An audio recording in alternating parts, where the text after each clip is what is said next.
Today we'll be doing the semifinals and then finals, starting with best of threes, then into the best of five for the final. For the end of it all. I hope you guys are ready because, well, I've been looking forward to this one. We had the first half of the tournaments yesterday, and that was a great time all around. And today things are going to get just a little bit more exciting, I think. For those who missed the tournament starts, this is the Spanish 2v2 tournament. But why is it called the Spanish 2v2 tournament? That's because it is hosted and put together by the Spanish community here within Forts. There is a relatively new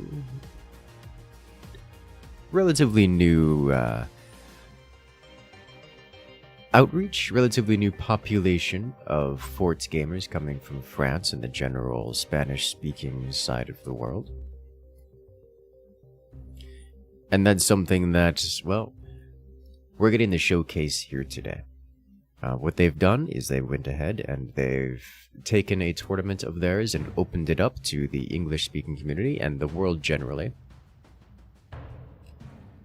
And so, well, I couldn't help myself from wanting to show it off to you guys. In the first half, we did see a great deal of new players, as well as those from the Spanish-speaking side of things. However, they got kind of trounced by the world stage of players. Mostly the Germans, because that's how the Germans work. At least when it comes to the Forts community. So, today I believe there are no more Spanish speakers. They have all been eliminated. Is that true? Let's check the bracket. There's still... No, yes, they have all been eliminated. There are no more, alas. They will be missed. So all that is left are the known Forts Pro League teams, as well as the similar competitive players. Tournament gamers.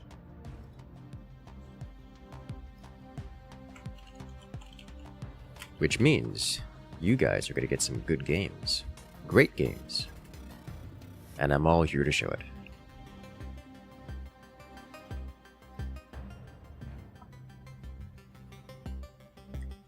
Alright, so it looks like the lobby is created. And the players are here. So we'll be jumping into the action momentarily. As we will be starting out with Team Hyper versus Roblox Mentality.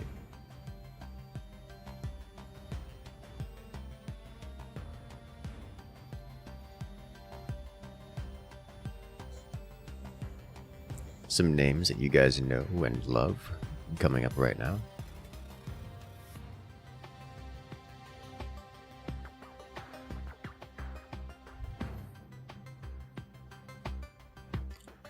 Remember that there is a delay, so chats will be behind by a fair few minutes. We'll be catching up on chat and everything in between the matches.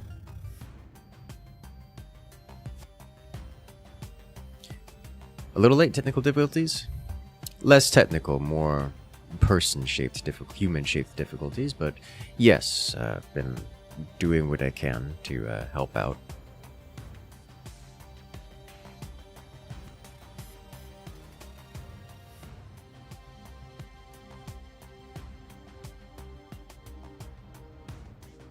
Alas.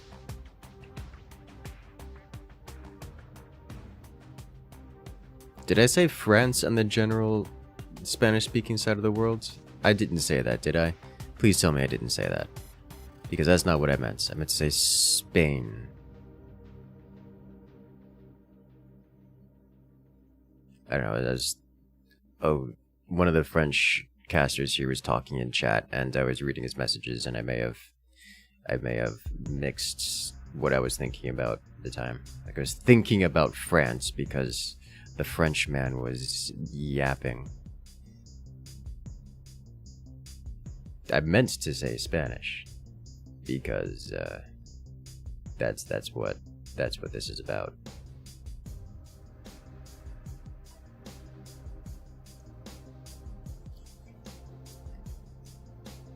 Remember a moment ago when I said it wasn't technical difficulties? One of the players just had an internet connectivity issue, which is, you know, classic.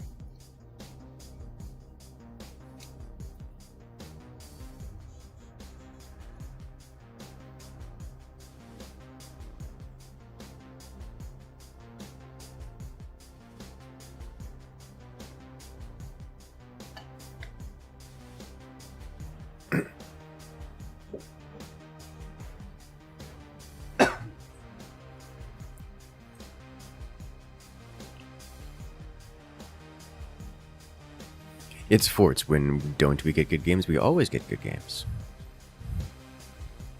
Usually. I don't know. I just really like seeing the newer players join in for the tournaments. Like, that's one of the best things about the Forts Pro League as well, because it's designed in such a way as to make it easy for newer players to jump into the competitive scene. And so this one, this one's kind of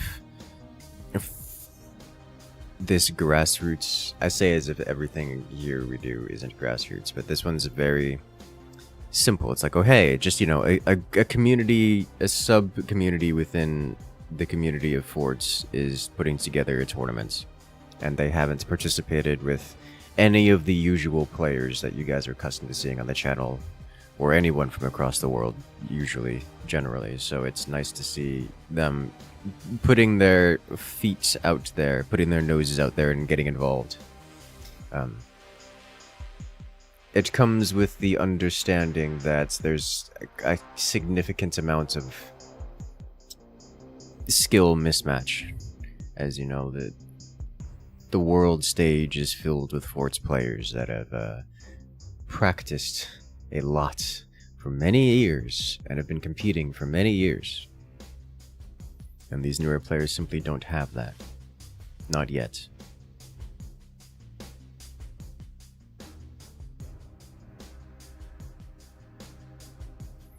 However, it's great fun, because as you guys have known, for those who have been here a long time, everyone starts as a new player, and they make the best stories. The stories of growth, of learning, of getting better over the years. Remember when Ethan was new at the video game and wasn't the undefeatable, uncontested victor of all things Forts? It took him a while to get there, but then he did, and it was awesome. And no one has managed to usurp him. However, we have a whole host of new players jumping into the competitive scene. And they, well, they may, in fact, be the ones to take the best spot. Take first place. I did, in fact, say France. Well, I blame OG for this.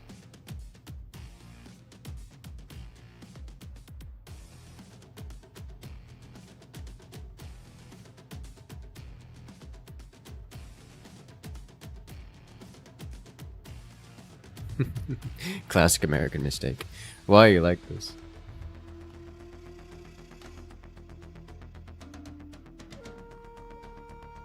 The French people do yappy a lot. Everyone yaps a lot. Have you seen? I have half a mind to show you guys like all the behind the scenes yapping that goes on, but also it's not worth it. It's just all chaos. Like, what was it in the Cold Great tournament? I mentioned it and then showed a screenshot of it, and that was a disaster. That just made it so much worse. You know, like 30 people in one Discord call just yelling at each other is great. It was hilarious is what it was. Completely incomprehensible, but it was hilarious. In all the right ways. And that's just, you know, all the time.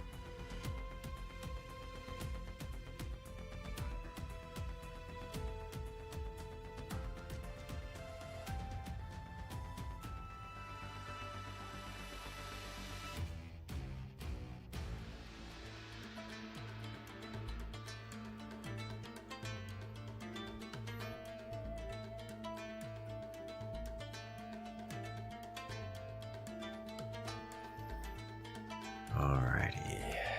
I believe we are good to go.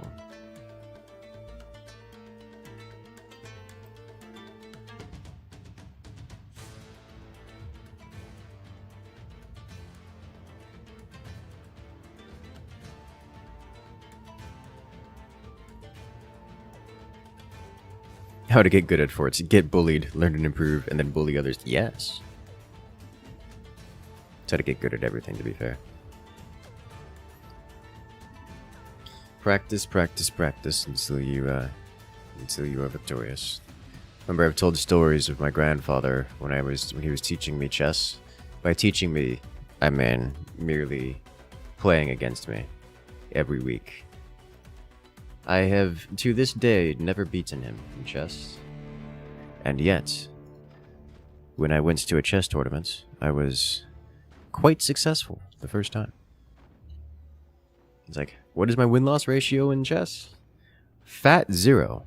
Unless it's in a chess tournament. Because apparently I was just playing against someone who was merciless and had no qualms with being both very good at chess and preventing me from winning, and teaching me all the ways to lose and also how to win. And then, you know, when I take that information and bring it over to a tournament, suddenly I'm very good at the game. It's like, oh wow, I was learning the whole time.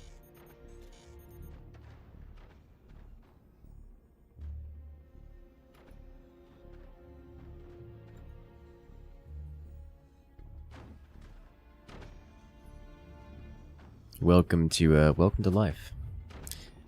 But here we are on to the first round of today's showcase, of today's tournament.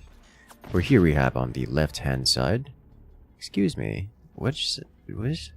Okay. Where here we have on the left-hand side, it is Dami and Mars playing as the Warthog commander.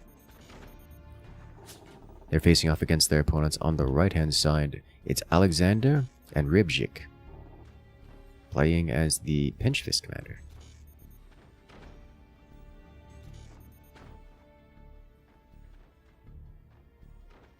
And things are progressing as we would expect them to. So here we have two teams of players that are fairly well known. Alexander and Rybjik themselves have been extremely notable, especially of late. Extremely popular and good performances in the FPL and in, well, every other tournament. Honestly, they've been participating in a lot of tournaments recently, and it's all good. Like, they make some great games for everyone to see.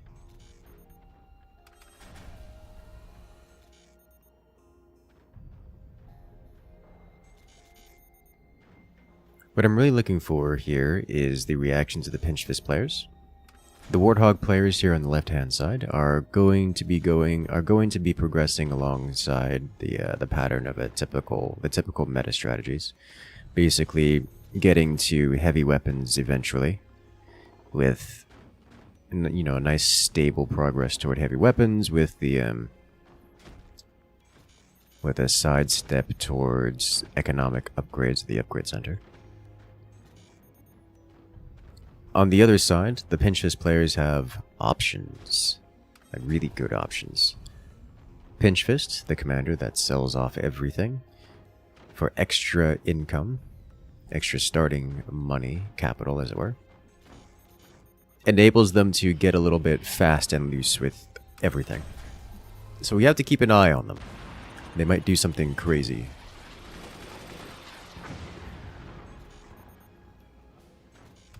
One EMP doesn't count as crazy.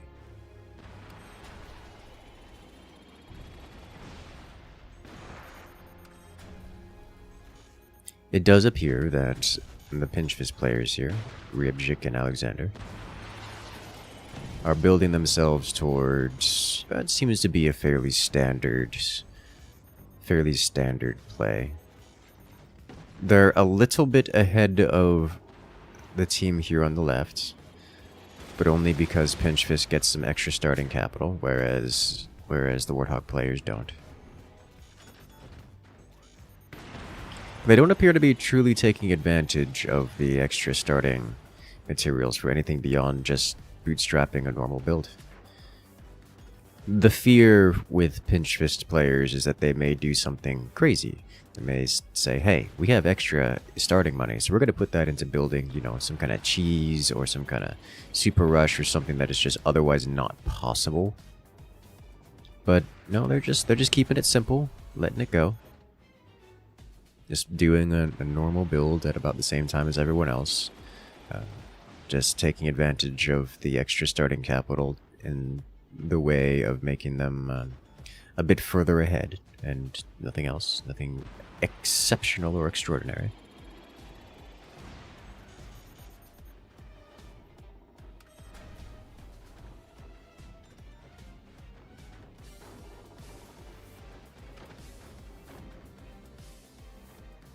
We see stability tech going in for everyone. We see weapons going in for everyone. Here on the left-hand side, Warthog team is going for cannons and only cannons. Multiple cannons apiece for each of them. Whereas on the right-hand side here, we do have a mixed bag. Fire beams, plasma beams, and cannons. You'll love to see it. Everyone has some fairly chunky defenses at this point.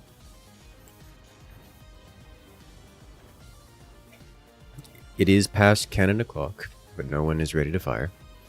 They're all just taking their time. It looks like Dami here, Warthog player on the left-hand side, lower player, is likely to be first to fire as he's currently opening his cannon doors to make that, or he's building doors on his cannon to make it available to fire.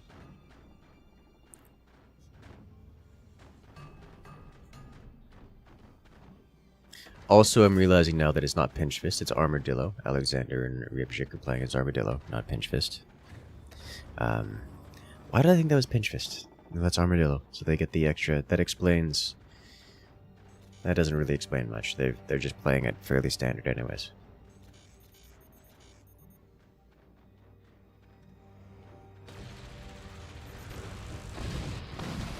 I need to get my eyes checked, apparently.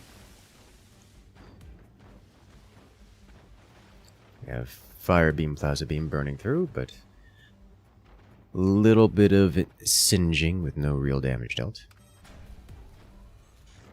Gonna say, because Alexander and Ryabjik, I'm reasonably certain Armadillo is their favorite commander. They just love playing Armadillo. And you know what? It's a good commander. I don't blame them at all. Looks like he's trying to aim for the foundation node there and almost gets it.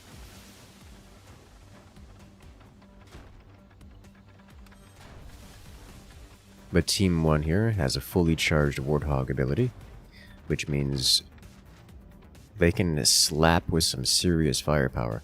Honestly, if both players here are ready to fire at the same time and both focus fire during the commander active, honestly, Alexander and Ryabjik may have some real trouble staying alive. But no, they're not activating their commander ability. Instead, they're just sending it as is.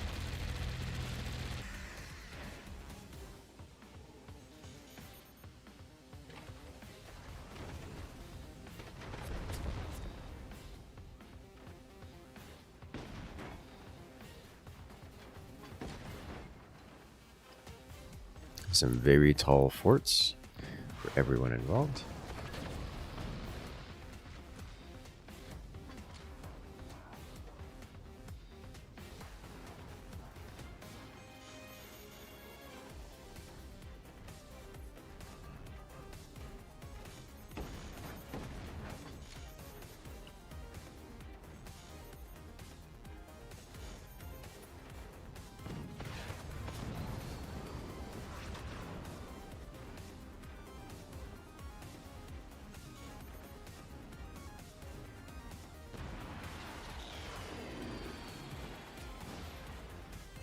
Boom.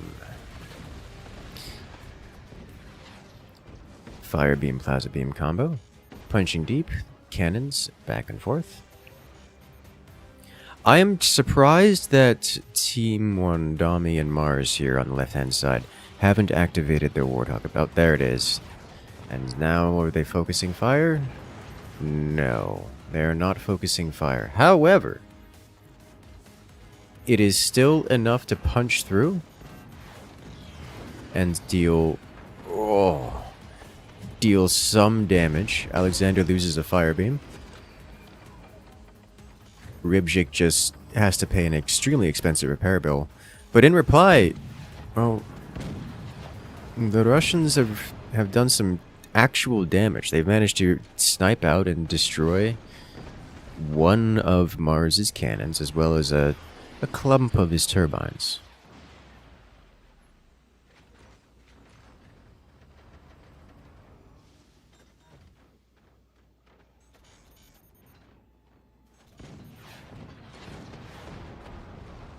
Triple cannon actually penetrates Mars's defenses, but there's no follow-up shot to break what's behind.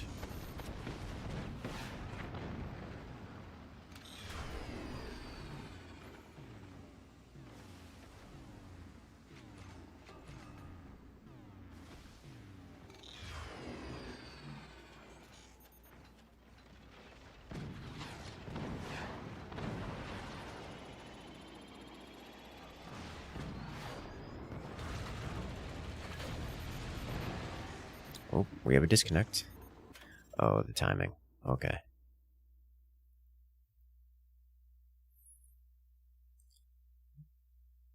The timing is a little bit unfortunate, as Dami was ignited just as the disconnect occurred. However, the pause was quick.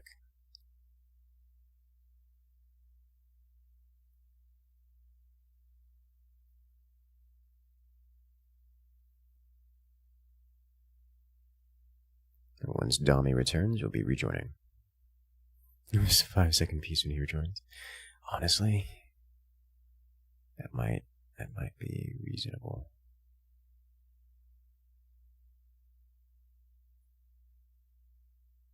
See, this is why we like the players. You know, they work together on things. Give them a moment to restabilize. Such sportsmanship.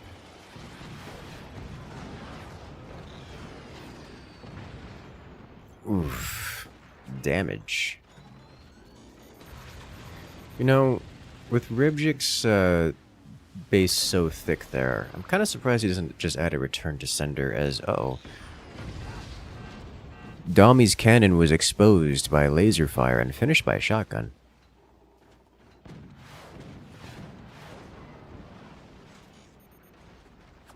Isn't it the line of cannons? Mars has actually got 4 cannons placed compared to Rybjik's 3.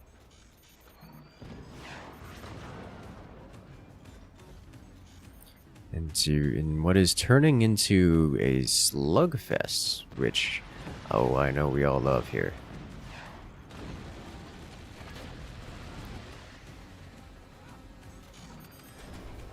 Alexander has been developing portal missiles for a minute or two. He almost has their first stage completed, as Mars loses another cannon, this one under construction, so he still has 3 active cannons. But,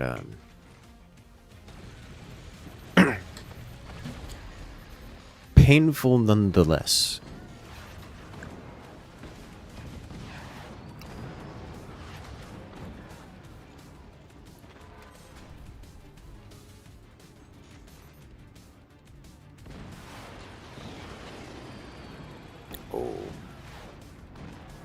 All 3 cannon shells went directly into the tiny doors of Mars. He lost all of his doors, but still didn't penetrate. That is a lot of layers of doors to defend against. That is the power of tiny doors and a big economy.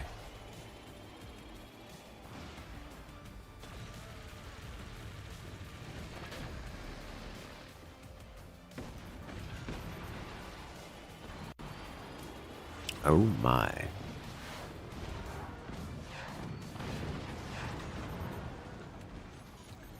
Door snipe attempts on both sides.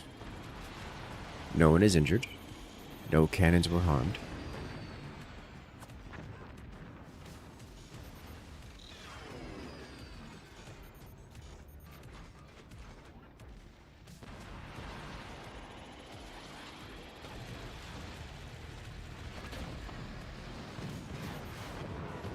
More door snipe attempts. Again, no cannons were harmed. Or lasers for that matter.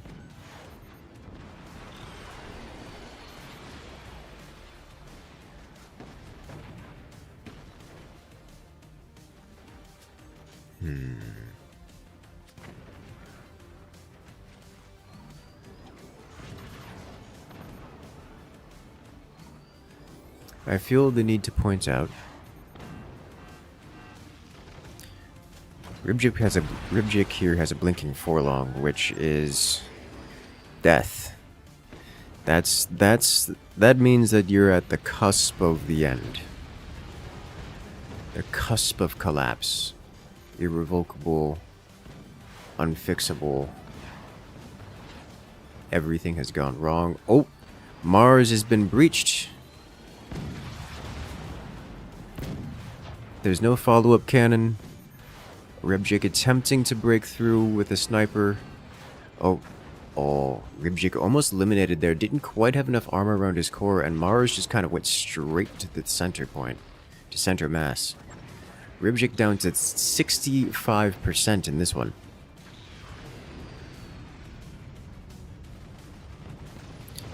Portal nukes online, and both make it.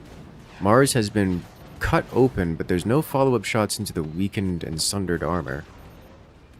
Mars is just kind of out of money and doing what he can to not die immediately.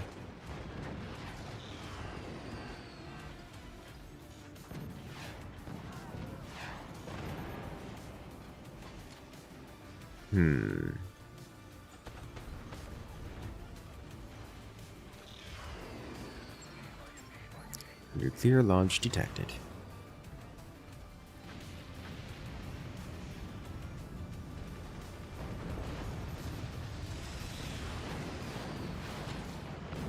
They are focusing their fire onto the same player, but that fire isn't focused into the same spots within the base. So Mars' armor is able to sustain the hits individually, but the sheer quantity of damage means that armor will not be repaired before the next volley.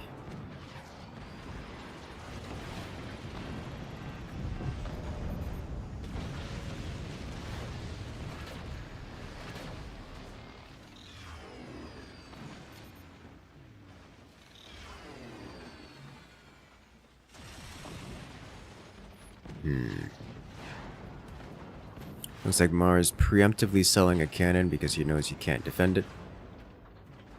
So Mars has officially lost a cannon. But in the most controlled way. As honestly, Rebjik's armor is just insufficient. He just doesn't have enough in front of his core. Like, he's staying alive, but he's losing HP relatively quickly. And that's it. Mars just doesn't have enough to hold against the firepower of that magnitude, and he goes down. His load-bearing struts are broken, and it all comes crumbling down. But with that kind of firepower removed from the team, Ribjik's less than adequately defended core will survive. He's been knocked down to 38%. He's no longer threatened. The final weapons for Dalmi and Mars. They are two cannons, and they just don't have an angle on Rebjik's core. And so now everything is aiming at the final remaining core here, and it's far, far more than it can handle. And down it goes.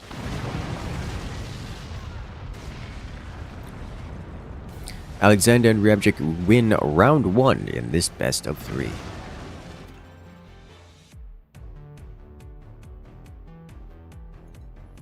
Alright, ladies and gentlemen. That was a good round. Nice, gorgeous slugfest to start it. One of our favorite fests around here.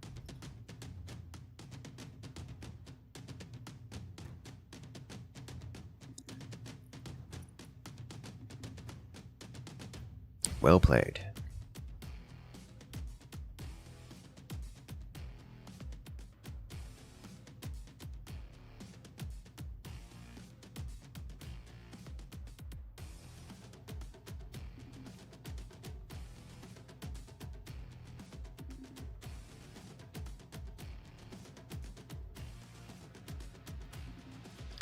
Give us a couple minutes here while we set up the next round.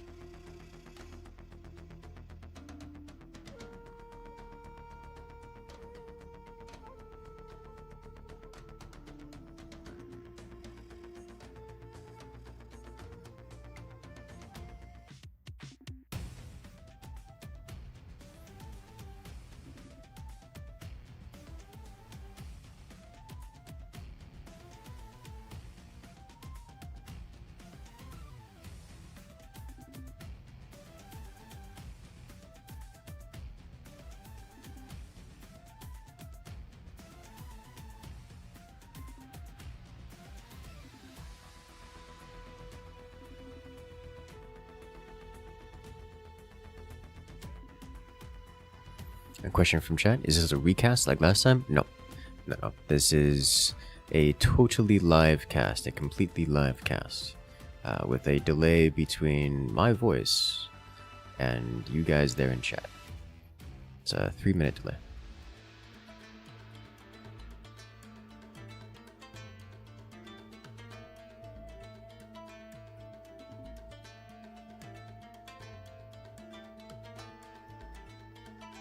Very, very well played for everyone. Which means we're going to get to see more of it. You know, that's one thing I like about best of threes. When you get a good matchup like this.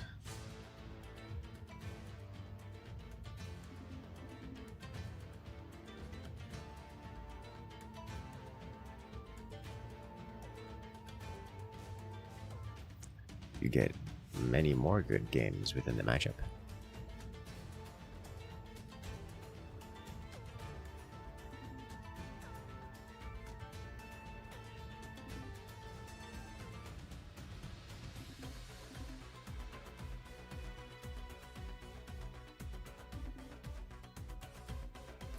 Alright, the players are ready. The match is made.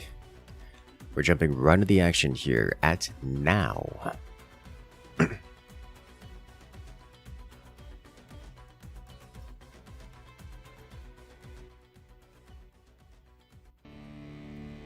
Let's do this.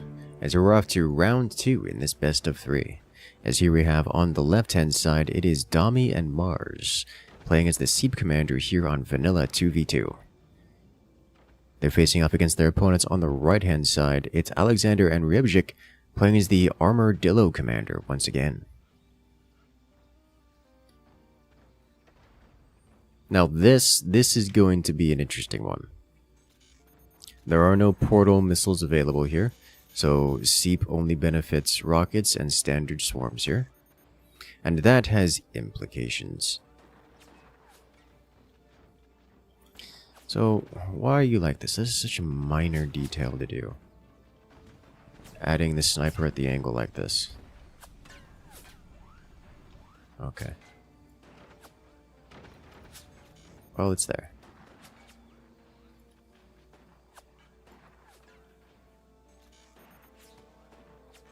Tis fine.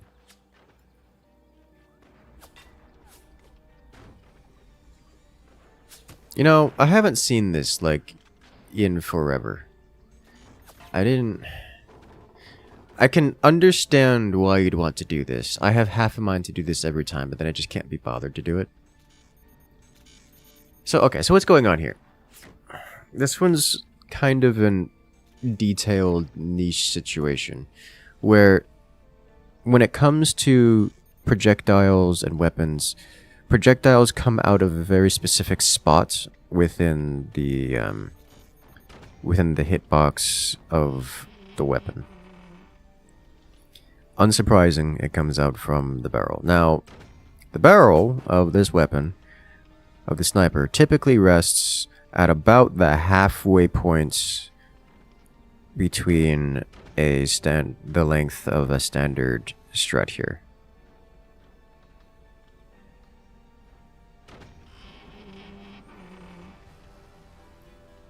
This is not normally a problem. It works just fine. However, if the sniper barrel is at the bottom of a door, then you have to wait for the door to completely open before the sniper can shoot out of it. This can be an extra layer of time consuming and some minor annoyance. Firing already. Going for the foundation. And takes a mine. Alexander actually loses a mine here. That's unfortunate. We're going to see more. Another launch of swarms. This one going for the turbines. Hunting their favorite food. Do they get it? Yep, they get it. All the turbines are gone. Alexander once again the punching bag, which is unfortunate. But as I was saying, with the sniper at its normal position, you have to wait for the door to completely open. Alternatively, you have to redesign the door system such that the door is halfway between the top and bottom between these, which is some degree of annoying. But you'll see that fairly often. There's not an example of it here, but where players will do this extrusion out front where they have this crisscross to get the tiny door directly in front of the sniper barrel. This is an alternate form of doing that, where you move the sniper instead of the door, so that the door can be at the halfway points. Rather, the door can be, you know, half the size of the center of this strut. But the sniper barrel is still at the halfway point of the door, and thus you don't have to wait for the door to completely open.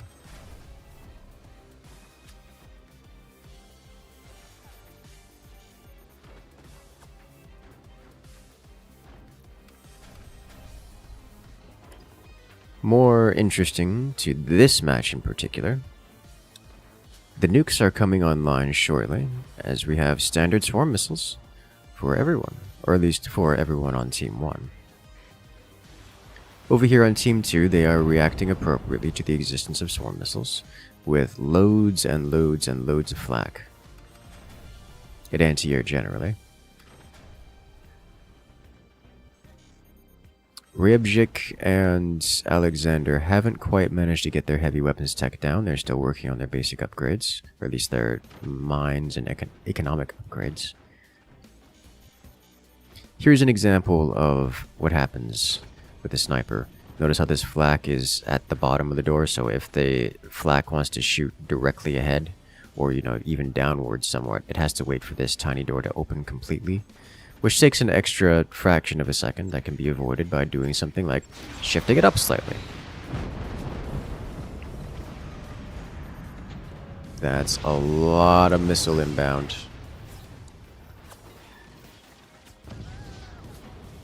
Sniper follow-up manages to take out the flak, but we see a whole lot of firepower flying out from Team 1 here. All the while, we've still not seen heavy weapons tech placed for Team 2. That means that, despite it all, Team 1 is going to have a firepower advantage for an extremely long time.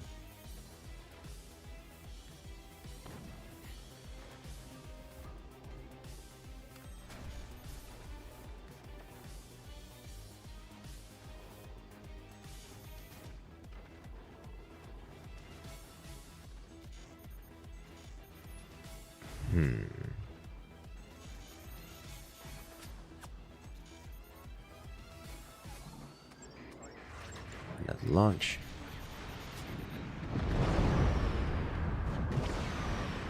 One nuke makes it across, and a few swarms afterward.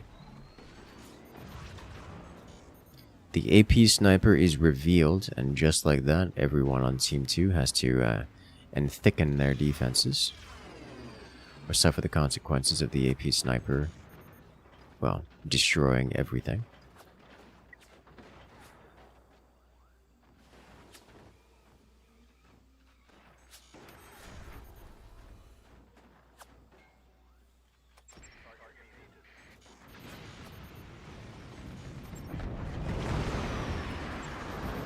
Nukes are taken out.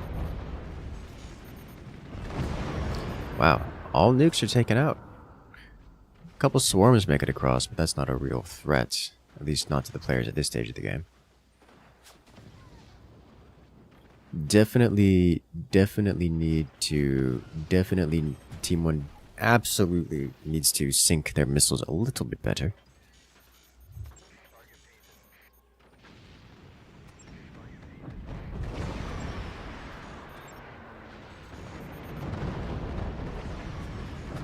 Ooh, hello.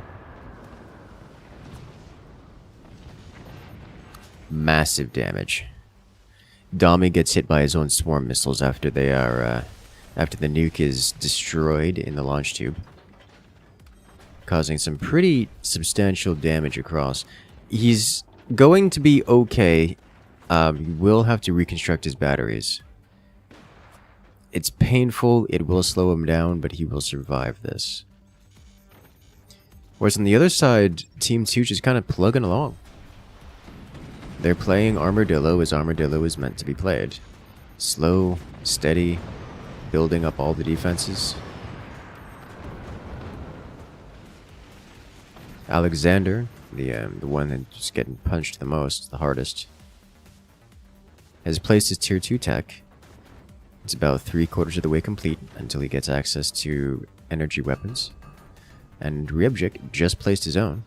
So despite all of this, Team 2 is just progressing. They're slowed down, but there's nothing stopping them from continuing to do what they want to do. What they want to do is to get heavy weapons and eventually remove their opponents.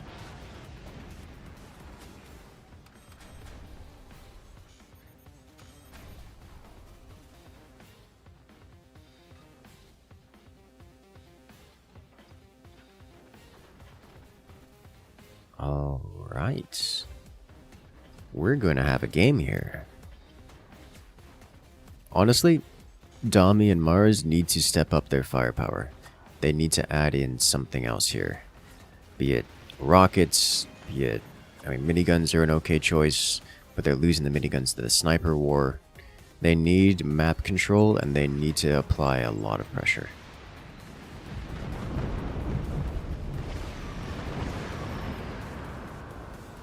It's a decent start. They take out one of the minigunners from Alexander.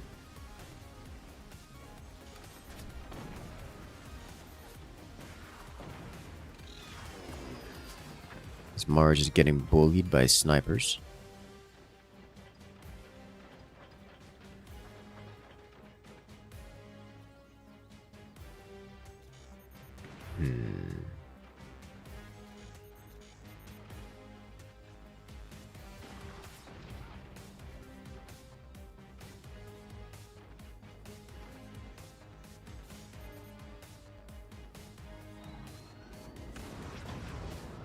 Oh. The AP sniper from Alexander and Ryebjik has been devastating. Like, Alexander with the AP sniper has been an absolute terror to his opponents. It's very effective. Nuke lands. Another solid hit. Alexander takes some pretty substantial damage from that one. Losing miniguns and turbines alike. Loses an entire weapons platform, miniguns, and a couple turbines along the way.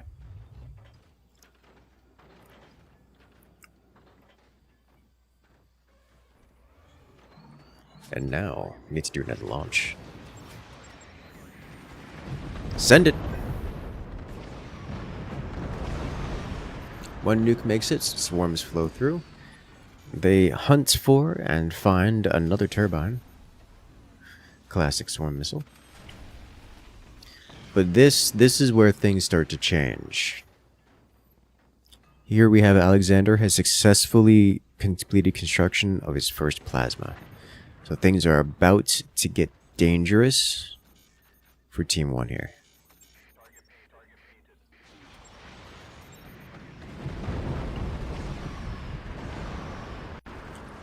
Wow, they full cleared that.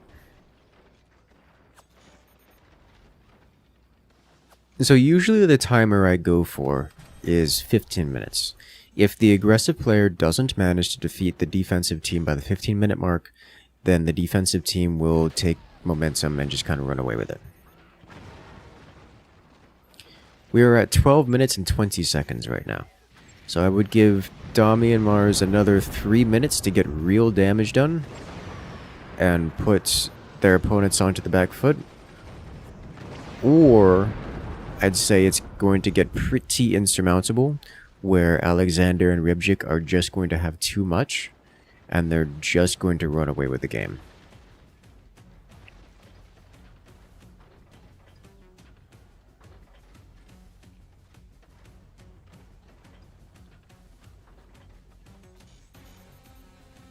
He's waiting. Alexander's sitting there waiting. Okay.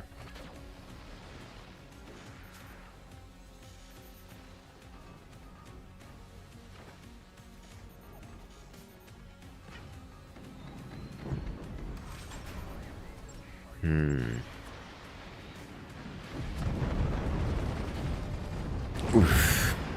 Dami once again nukes himself, but Rybjik takes a pretty heavy hit. Rybjik's core is down to 64% as a nuke gets drunkified and goes directly down on top of his core.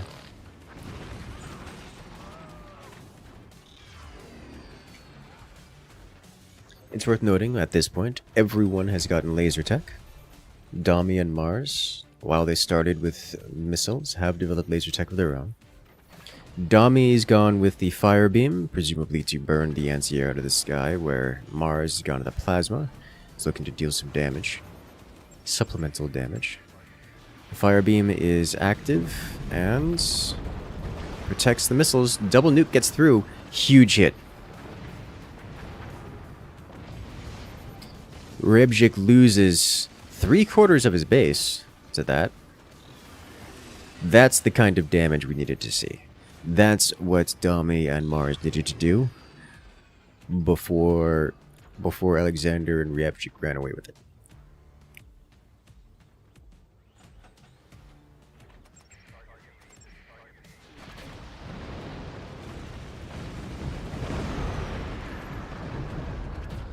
Dami has nuked himself so many times at this point.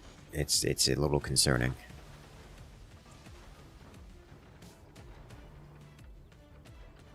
Just a little concerning, I dare say.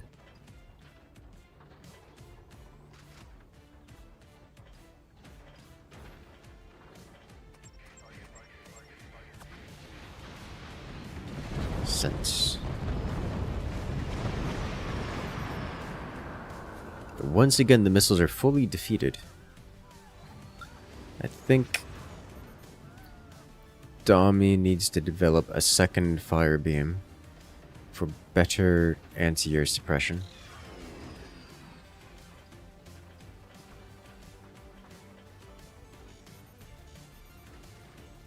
Or just keep rolling the die.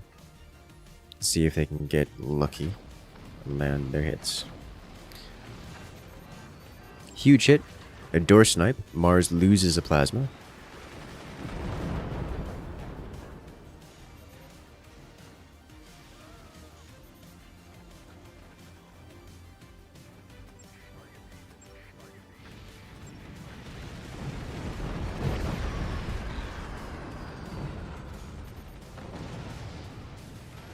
Another solid hit. Alexander takes a nuke to the forehead.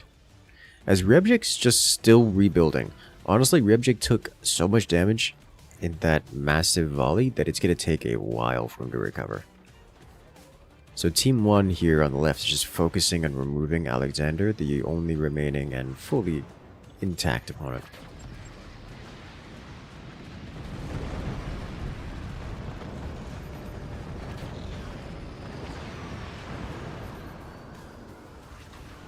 Alright, that happened.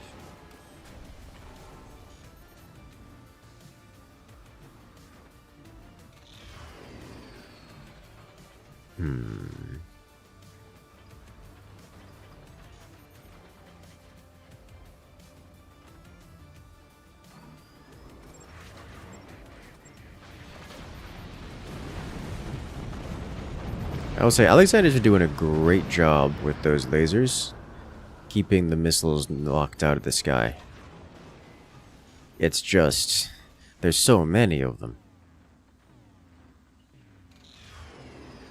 We have definitely passed the 15-minute mark, but Team 1 has done the damage they need in order to keep things at least in a stalemate. I say that, but honestly, Alexander and Rebjik are just rebuilding. They're clawing their way back into this.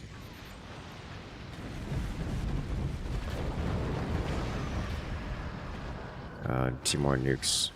And one nuke passes through harmlessly, but the other one does detonate inside of Rebjik's base, knocking his core down to 56% and taking out some of his internals. Now, this is what I like to see. Rebjik just throwing in random mortars here, because he can. I love this kind of play. Just make things a mess, deal some damage.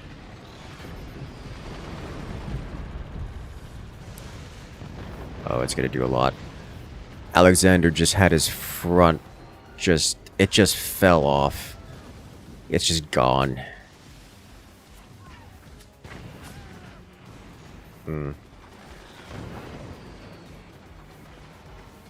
Team 1 now sees the mortars and are reacting by building many machine gunners.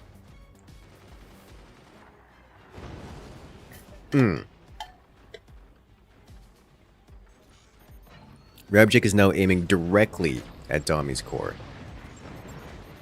He almost hits it. Nuclear launch. All nukes are defeated. The swarms scathe the front of Alexander's base, just scour the outside, but he's able to hold on. I will say this, that looked like it was just a lot of luck. Alexander just banked it, just turned in here to keep those nukes off of his fort.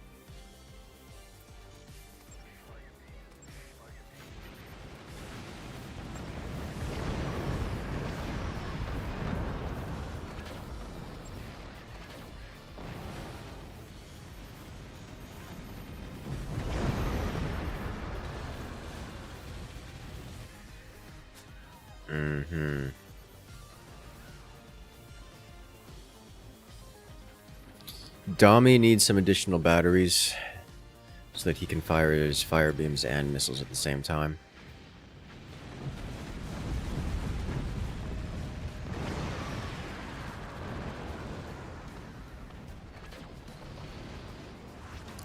Another big hit.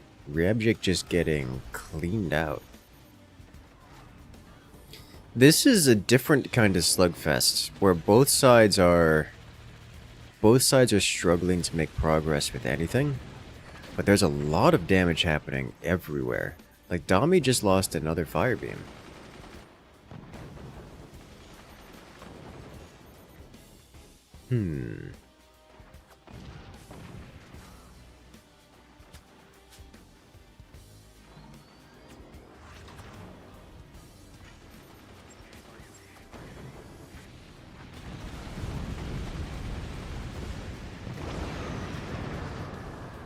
Oh no.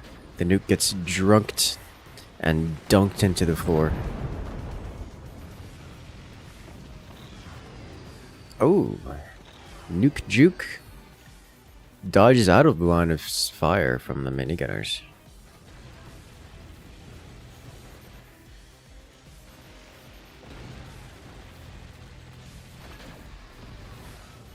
Dami loses another fire beam to a door snipe. Dami is down to 0 fire beams, which is not many fire beams.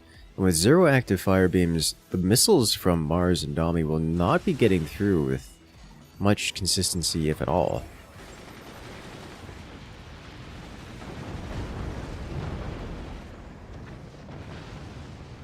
One gets through, hitting Rebjik's front once again. Poor Rebjik is getting slammed. I'd say it's just Rebjik, but honestly, it's both of them. The entirety of Team 2's been getting slammed super hard and taking ridiculous damage, and they're just plugging along.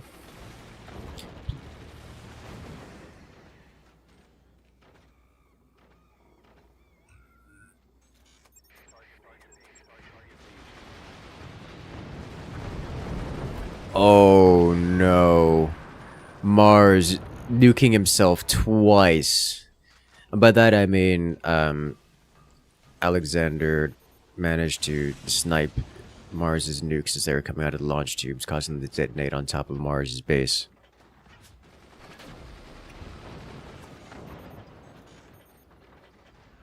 Painful. Very painful.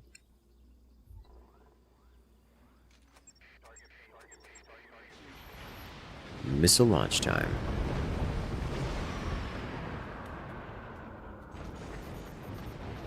The swarm missiles once again find the turbines, and Rybjik loses just about all of them. Classic swarm missiles.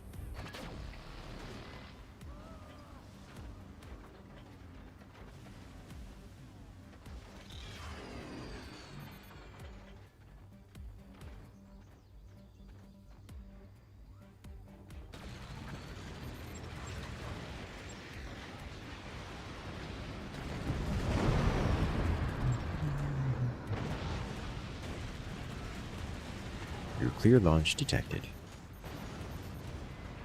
You know, those missiles did a lot less damage than I was expecting them to, given how many hit in various locations.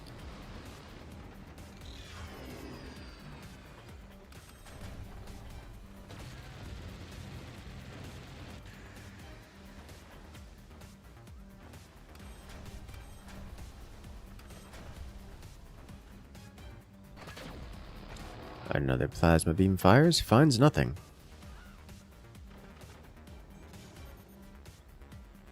Domi is not ready to fire.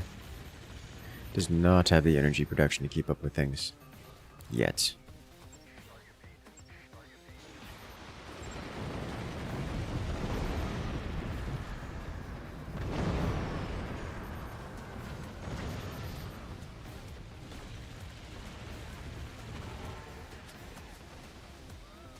More fire beams, but no missile cover. But they're not covering missiles this time. Rybjik attempting to double sniper in an attempt to door snipe Mars's plasma, which is just terrifying to see, I'll be honest. Oh, Mars loses his plasma to fire beam burn. Yeah, I hate to see it.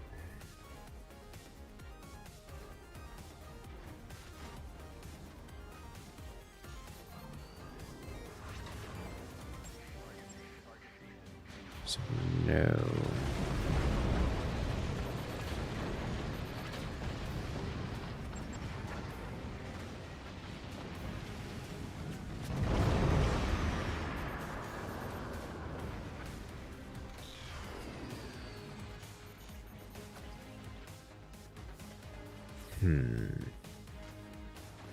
We return to Slugfest.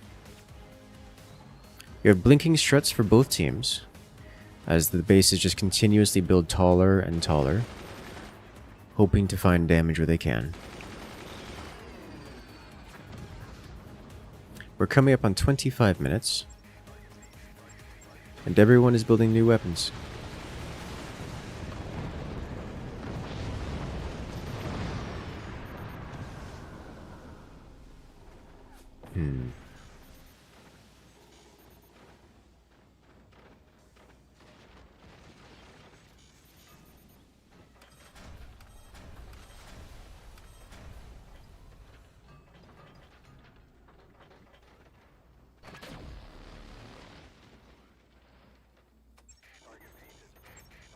Another launch.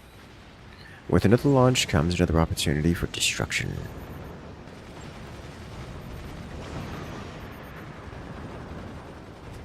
There's just so much anti-air now for Team 2. And it's behind layers of walls. Look how many doors Alexander's has.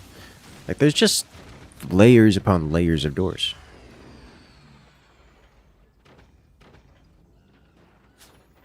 Rybjik does have his own plasma online. That can become a problem for Team 1.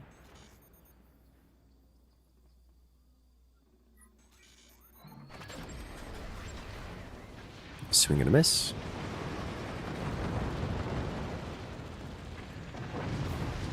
Oh no, internal detonations. What a way to go. Mars goes down to swarm missiles, to nukes detonated by Ryabjik's plasma. Oh boy.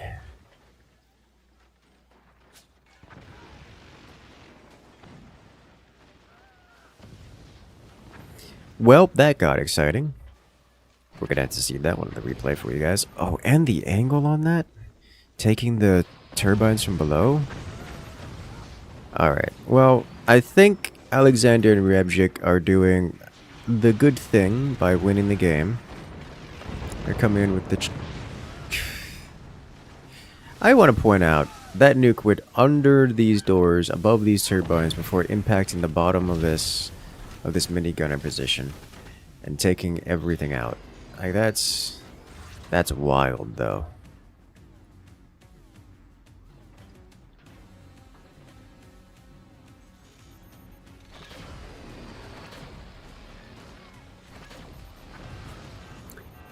He tried to door snipe, but Alexander door sniped him instead.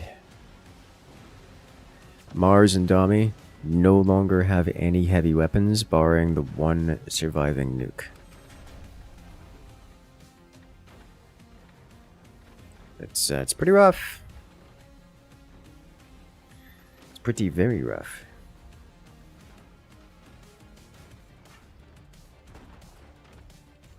And now the mortars are coming in to deal damage, not just to distract anti-air. Take out an energy shield, letting the plasma burn through and deal even more work. So we've seen it before, so it's worth saying that nukes always have a chance of getting through, even if that chance is inconsequential.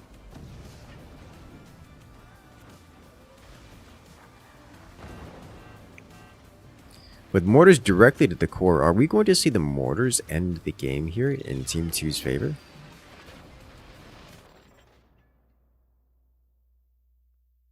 We have another disconnect from Dami. Unfortunate internet. Look, we're connected between Spain and Germany here. Like, this is not a long jaunt across the continent.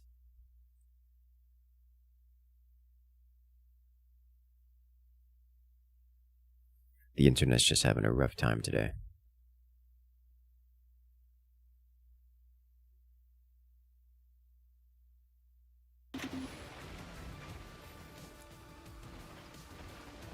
And there it is. They're not waiting for Dami to reconnect, as they are conceding this round. As round 2 goes to Alexander and Ryabjik. Good job, team.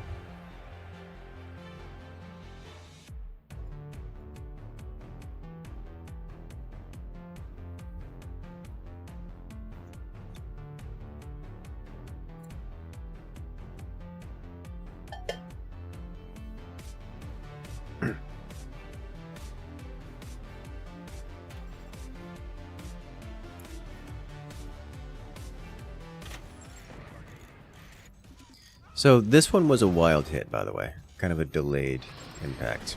So look what happens here. The missiles fire. They go up. And then here comes a laser from Ryabjik. It damages both of these nukes. When they pass through the first time, they turn around. They just detonate the second time. And as the nukes detonate, they unleash their cluster munitions, sending all of these tiny little swarm missiles all over the base. All over the innards. And you know what happens when swarm missiles get all over the insides? They do things like impact batteries, which, once they've been impacted, even if they're repaired immediately after, they're going to burn down. And you know what happens when batteries burn down? They explode, causing chain reactions and annihilating the entire fort.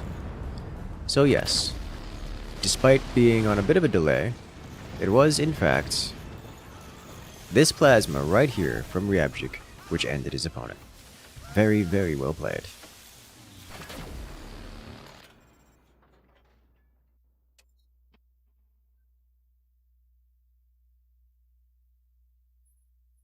Just like that, Alexander and Ryabchik win this best of 3. Good job, team. Very good job.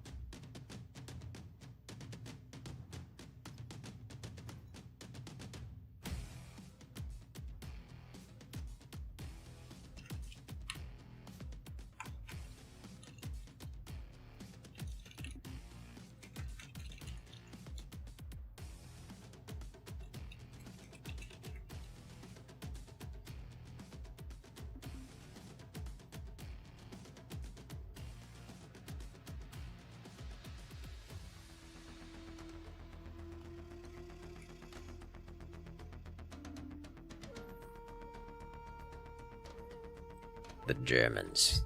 Once again. Is it the Germans versus the French this time? Let's check out the bracket.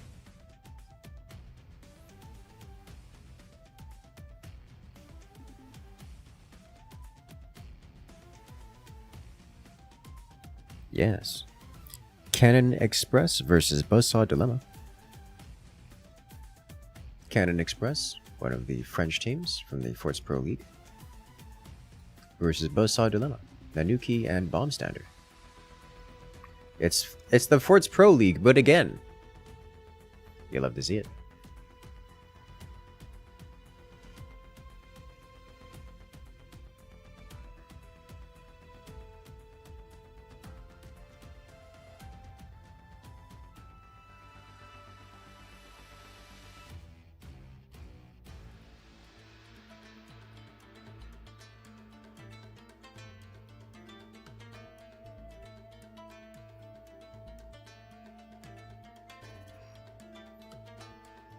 There, the French. It is time for another best of 3. Germany versus France this time.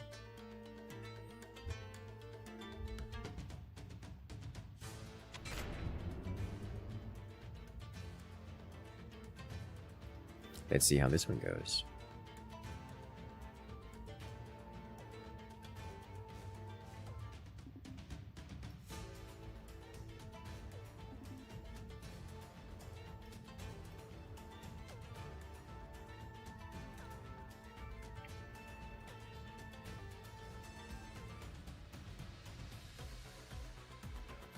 Commanders have been banned. The next map will be on stalactites.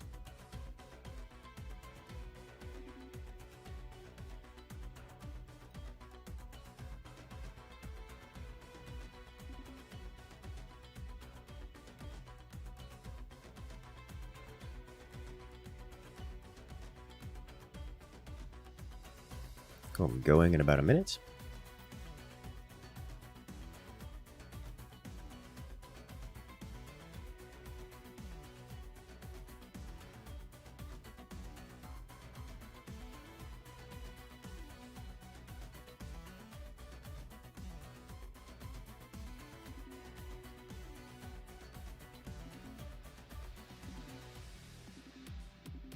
And by a minute, I mean right now. Ladies and gentlemen, we're off to the races. Round 1 between these two teams.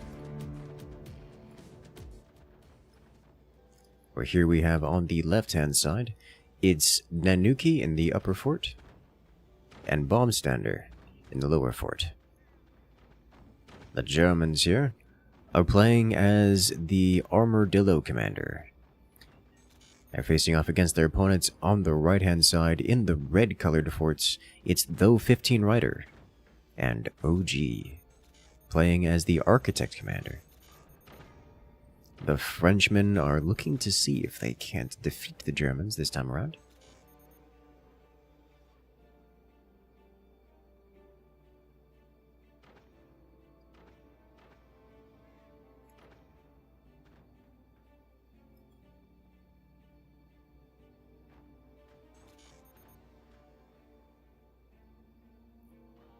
So, given the commander choices, I'm expecting something along the lines of a rather slow and gradual build-up towards economic domination over the world as they try to outpace each other.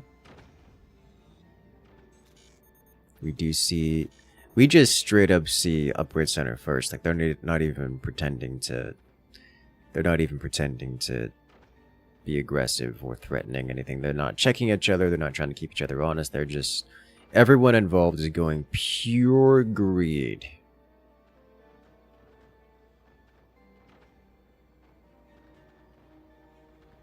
Just pure greed.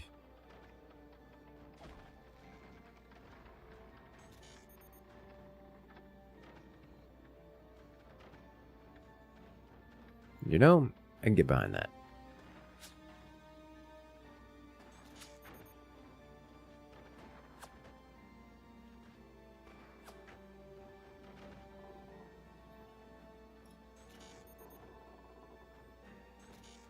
Look at it. The bases look slightly different from each other. The shapes of them slightly different. The positioning of the individual components, like the technology, is slightly different. But everyone has the same tech at the same timings, and they're all doing the same things.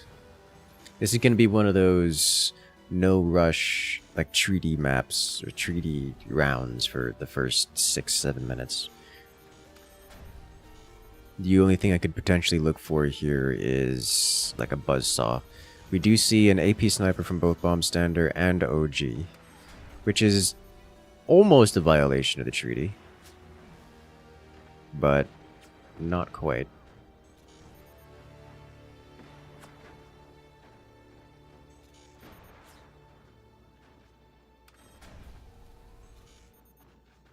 As the AP snipers have...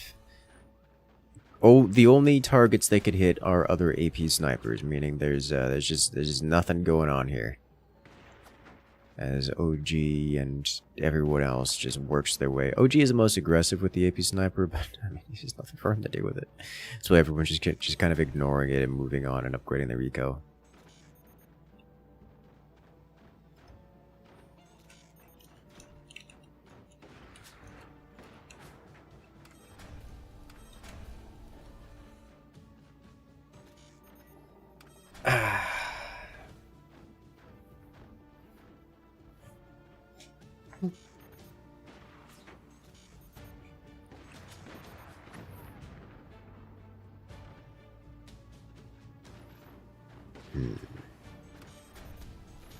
In terms of heavy weapon progress, I believe it goes to Nanuki, who's the closest to completing theirs. Of course, at this stage, the way the game is going, closest to completion of heavy weapons tech does not imply much, as there are other elements that a player needs to develop before the heavy weapons tech can be used, and which order they build those other elements is not particularly important, in so much as they are all built. The only time it becomes important is if there is pressure, or kind of this earlier game interplay, which is absolutely not happening for anyone, so...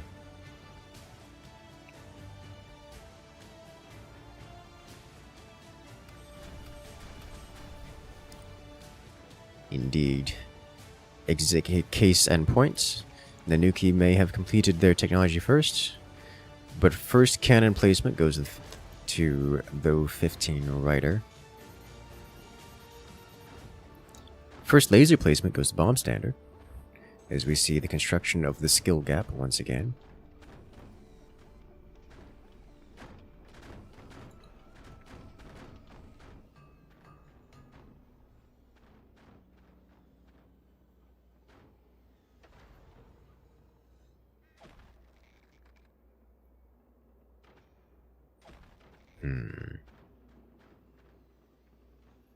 Second plasma, placed for Bomb Standard. First plasma, placed for OG. Is that an EMP? No, that's flak. Yeah, everyone's getting flak, which I assume is going to be for shotguns, because, surprise, Nanuki's going for howitzer, which is the meta play, the default.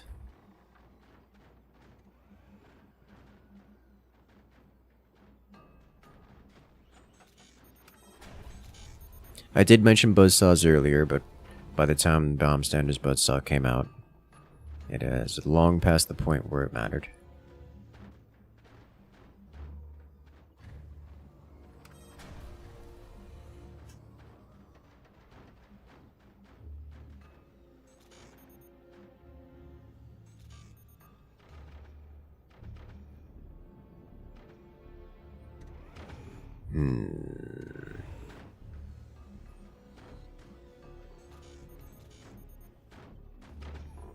Laser has come online for Bomb Stander. Cannon fired. Rider fires first and kicks off the violence. Yeah, look, it's almost exactly the 7-minute mark. No damage was dealt to anyone, at least nothing worth mentioning.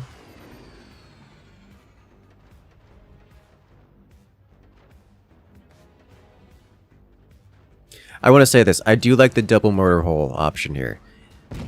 The shotgun can aim up, it can aim down, but it can't aim straight ahead, and therefore it cannot be shot from straight ahead because it's hard walled in. Double mortar hole. That's something you don't see every day.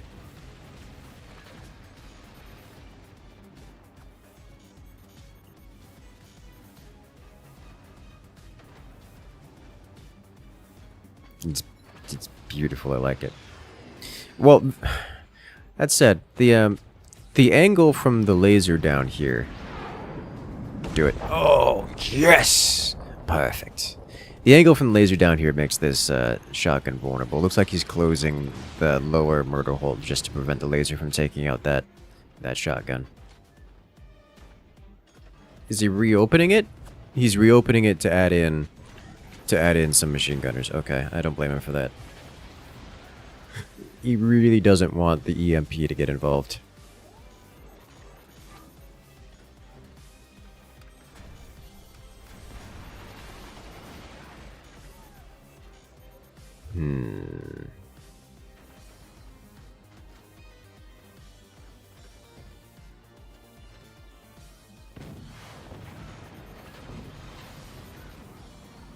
Bomb Stander over here just trying to get a door snipe going. Whoa, a lot of kinetic firepower and focus fire. Nanuki just laying into Ryder's frontage, leaving it cracked open, and Bomb Stander coming in with the laser to finish off the shotgun, but it's just a single shotgun that gets taken out. Ryder's just too thick to break like this.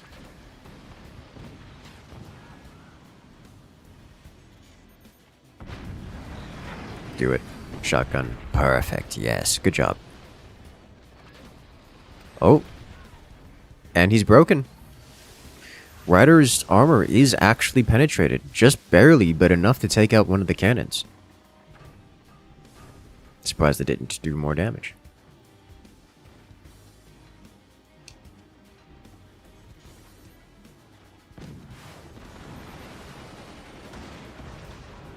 My God. I will say this, Team 2 here, the Frenchmen, are not being particularly aggressive. Like, they have weapons, they're firing back, they're not being passive, but they're not pushing to break through things, and the Germans are taking advantage of this. Nanuki has constructed so many cannons that there's barely any defenses left. Like, he's replaced just about the entirety of his defenses with cannons. Cannon emplacements. That's 4 cannons and a howitzer. All right there. That's risky. If Nanuki takes a hit, like an actually penetrative hit, he's just gone. Like, period. There's no recovering from that.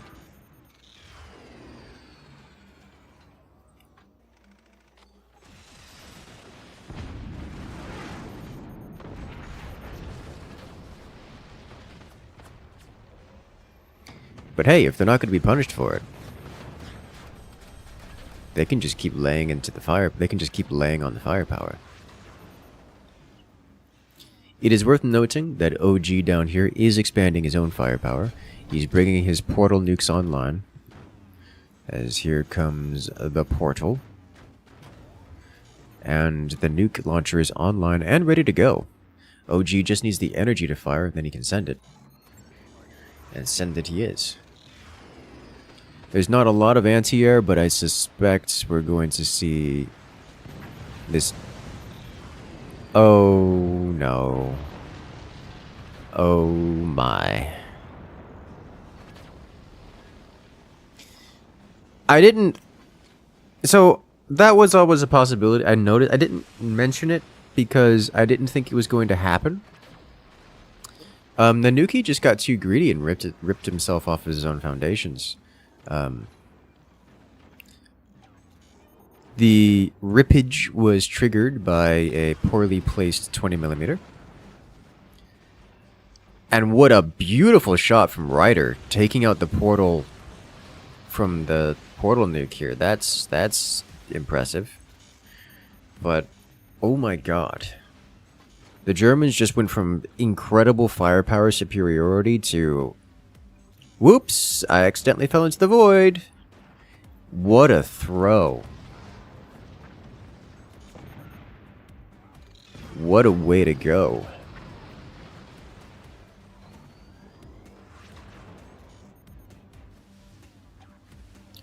Good lord.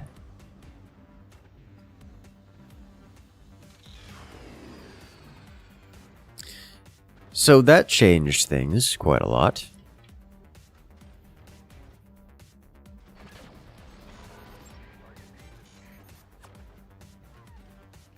That changed things quite a lot indeed.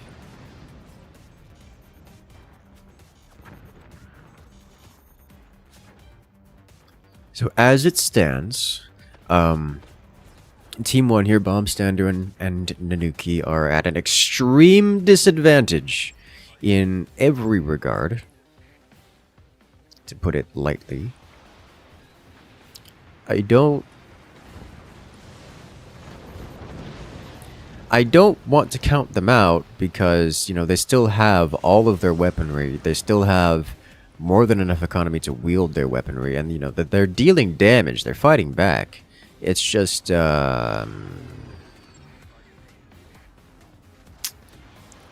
this is practically insurmountable.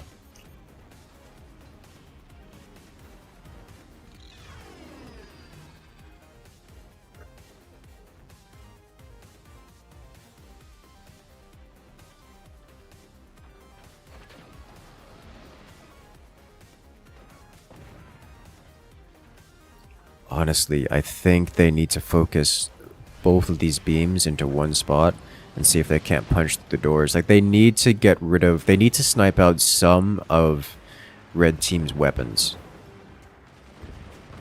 Right, they need to snipe them out.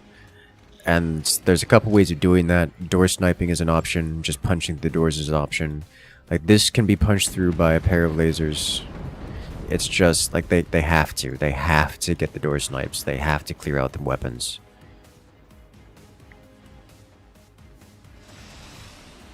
There's no other choice in the matter.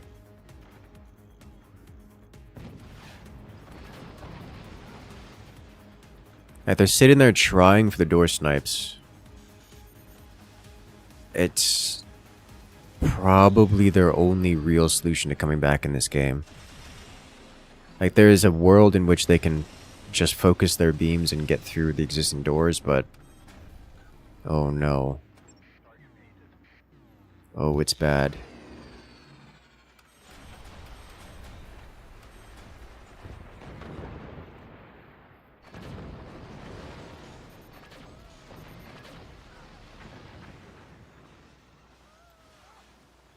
Both teams here almost get door sniped. The turbines get sniped through the skill gap. This is happening. I don't know how they've managed to fail the door snipe OG here. OG's been blasted with his doors open several times now.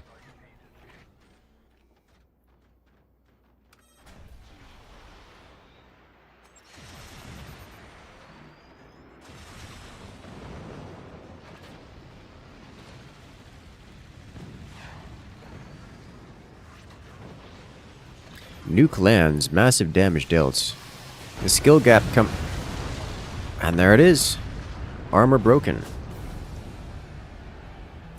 And off the back of some... horrendous greed, the Frenchmen's win it. At least in this round. Alright, we gotta see what's going on here. Was it just the forelong that snapped, or did this thing recoil into snapping it?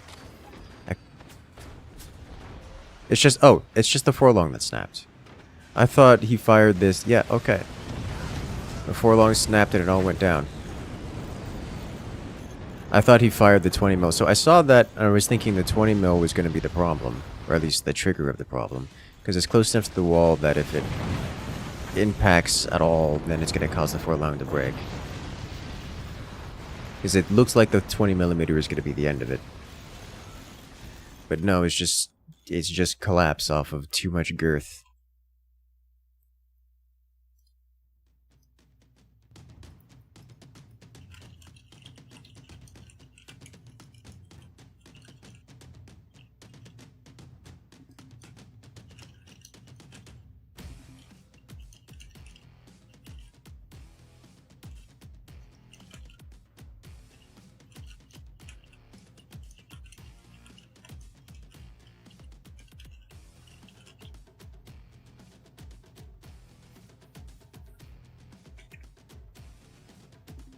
Interesting.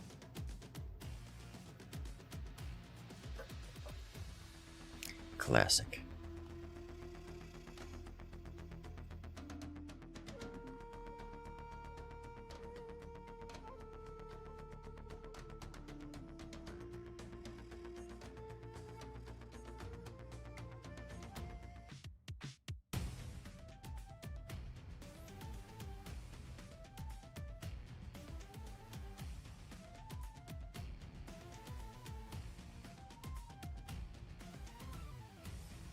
Yes.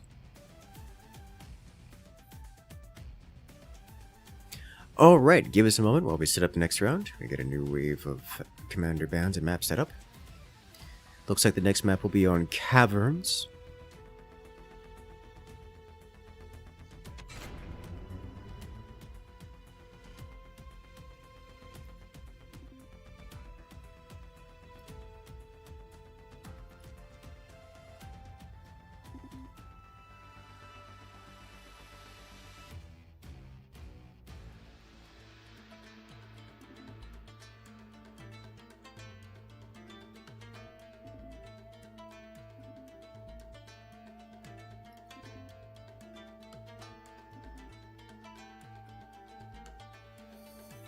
Let us go.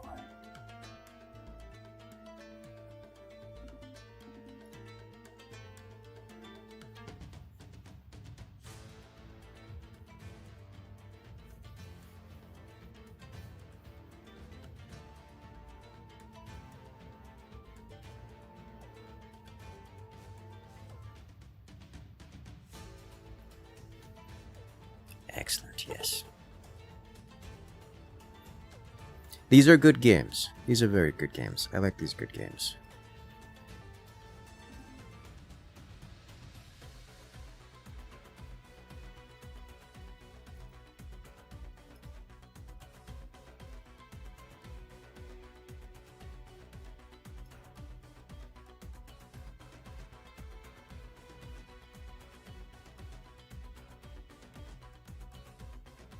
Alright, the players are ready. The match is made.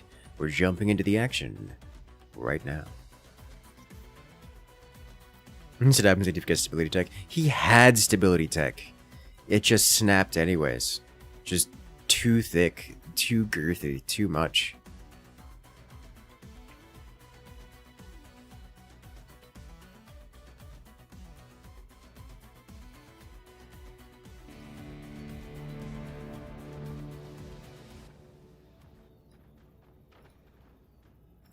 Alright, ladies and gentlemen, we're off to round 2 in this best of 3. The Frenchmen are up 1-0 over the Germans, after the Germans collapsed themselves after building a mega fort too big to survive its own weight. As here we have on the left-hand side, crushing themselves in their own collapsing defeat in the previous round. It's the Germans. Up here in the top fort, it's Nanuki. And the bottom fort, no, I'm sorry. Top fort, it's Bombstander. In the bottom fort, it's Nanuki. They're playing as the Architect Commander, facing off against their opponents.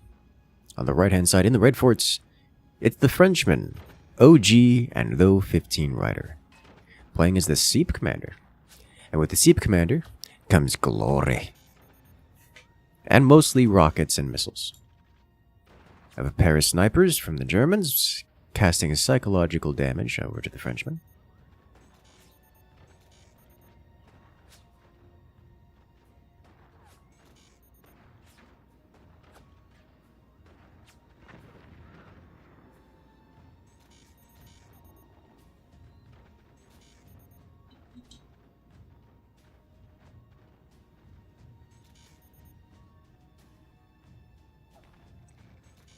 Things are beginning. Now, due to the commander choice of Seep, I am expecting aggression here. It is not a requirement, but OG looks like he's going to be building standard swarm missile rush. And I imagine Ryder might be doing a later game, eventually portal nuke situation here. He's definitely starting with an upgrade center and no tech, which implies heavy economic investment and not much else. Rather, it implies heavy economic investment and nothing else. Like, literally nothing is the something else. So we're not going to be seeing weaponry or anything except economic investment.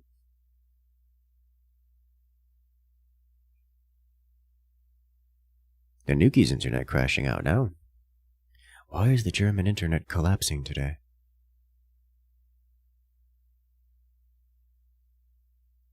Alas, a simple fix. By that I mean we can simply pause until his internet stabilizes, and we have returned.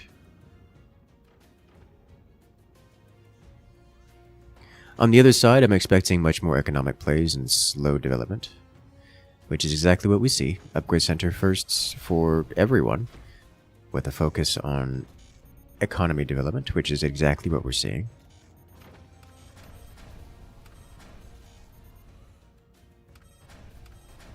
I would reasonably expect Ryder to develop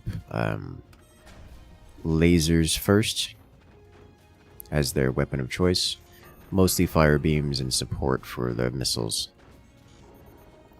And then eventually back-teching down to the workshop for access to nukes. And adding in portal nukes eventually. Please tell me we're going to see a third. Why are you like this? Oh gee. You could have had triple swarm. Honestly, the double swarm is probably fine.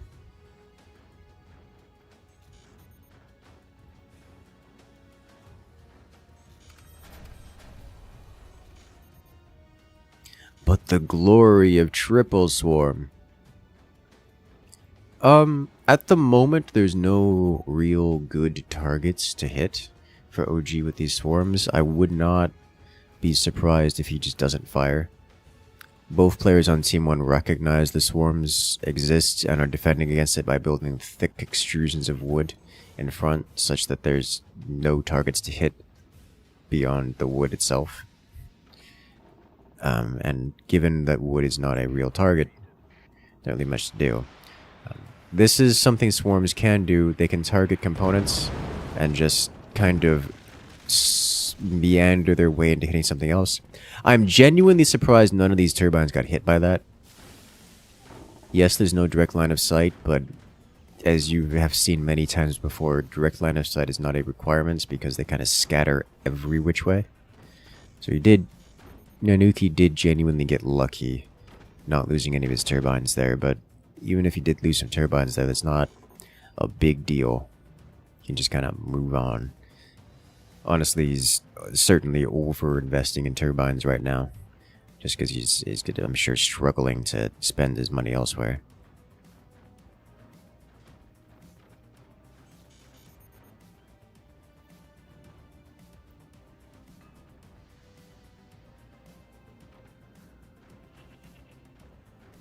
Oh, OG replaced a mine with a third swarm. I like it. I like it a lot. I would actually like to see OG get 4 upgraded mines next.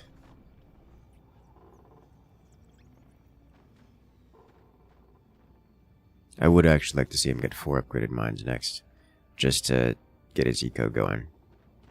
Like, this is not a surprise. This is a nice and stable kind of situation.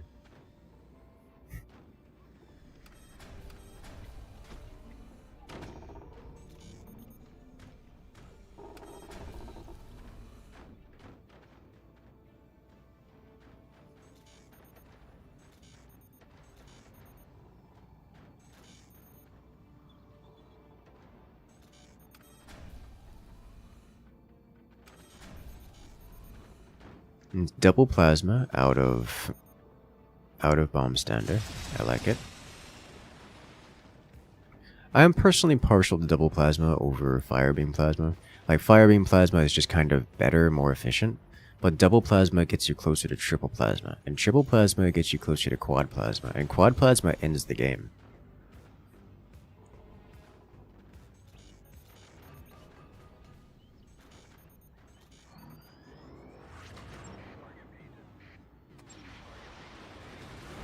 Nuclear launch detected.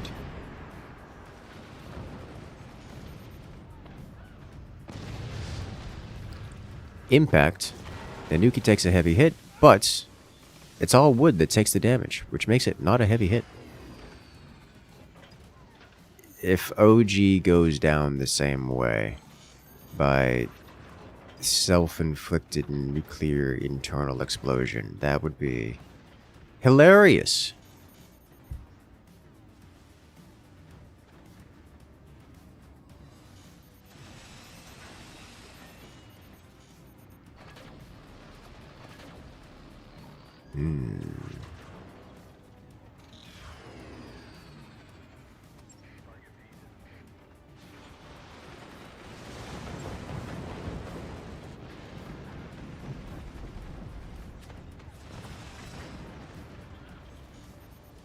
Another impact. Bomb standard takes it this time. The smoke being a nuisance, as always.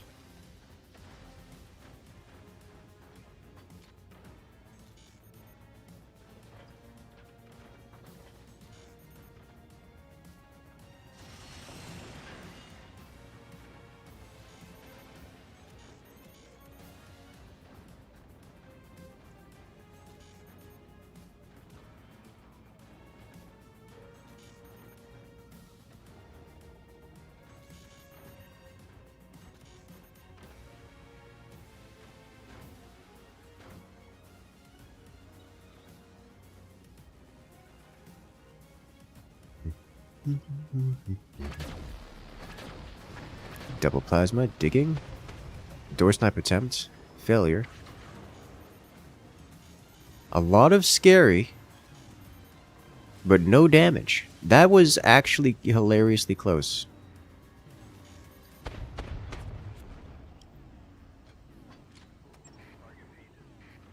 Like, stressingly close.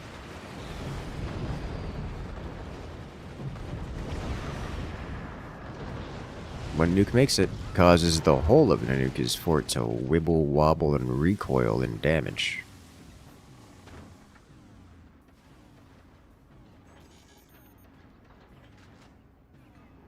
Is that door gonna work? I think he actually needs... I don't know if that door's gonna work. I don't think it's... I think it needs to be higher. It needs to be higher or taller. One of the two.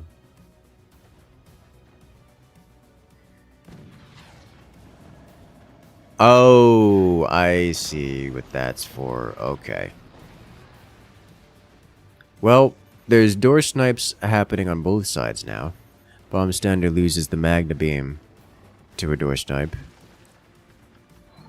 And the door sniping weapon itself gets door sniped. As it's time for nuclear launch once again.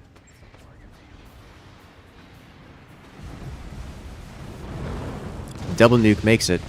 The nuke's spread out before impact. So the damage is splashed about as opposed to chunking deep. Alas. Nanuki will tank it and survive. Even though they're currently out of cash. We have in fact seen Ryder go heavy into support weapons, which is not at all a surprise. I'm sorry. Seeing Ryder go heavy into support weapons as he almost gets executed. As he gets executed by the wraparound cannon shell. Surprise! Magna Beam is back.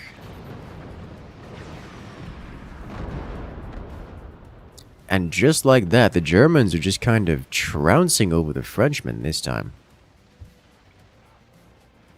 Will their hubris be the defeat of them once again? Will they build too close to the sun and come collapsing down under the weight of their own forts?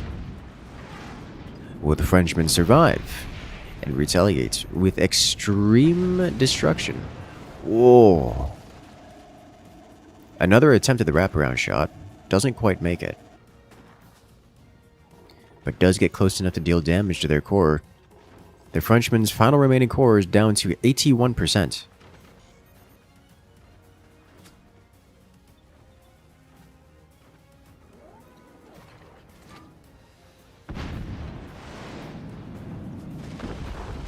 Howitzer cuts deep, bashes through softened and damaged wooden structure until it detonates deep within the armor frame of the Frenchman's defenses.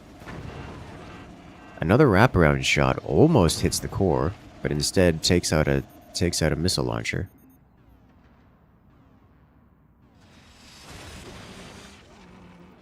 One of the nukes goes down for it.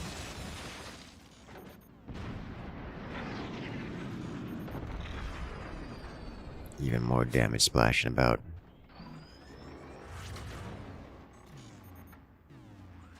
Looks like the Frenchman firing again. The nuke dives into the ground.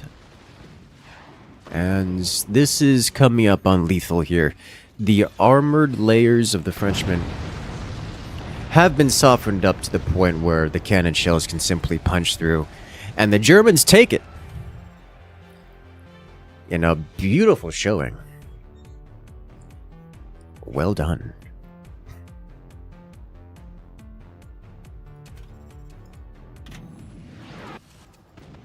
Here we see this wraparound shot. Oh, look at that.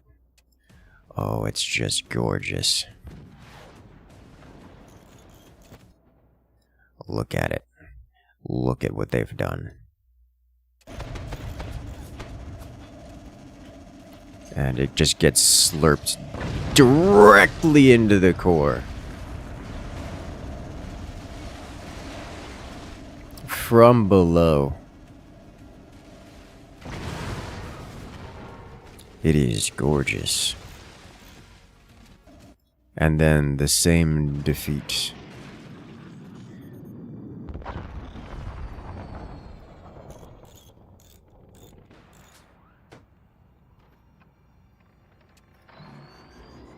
Once again.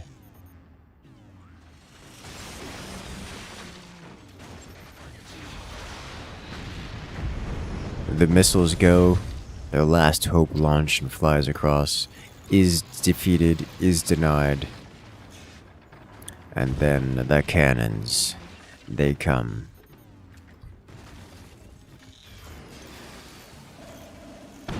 From on high. And break everything.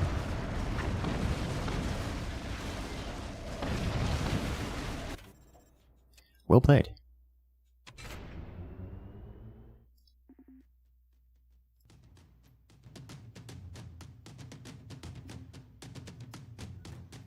All right. Hello, chat. How's it going? Another replay moment? Yes. Very. A question from chat. Do we know if there's going to be another AI tournament?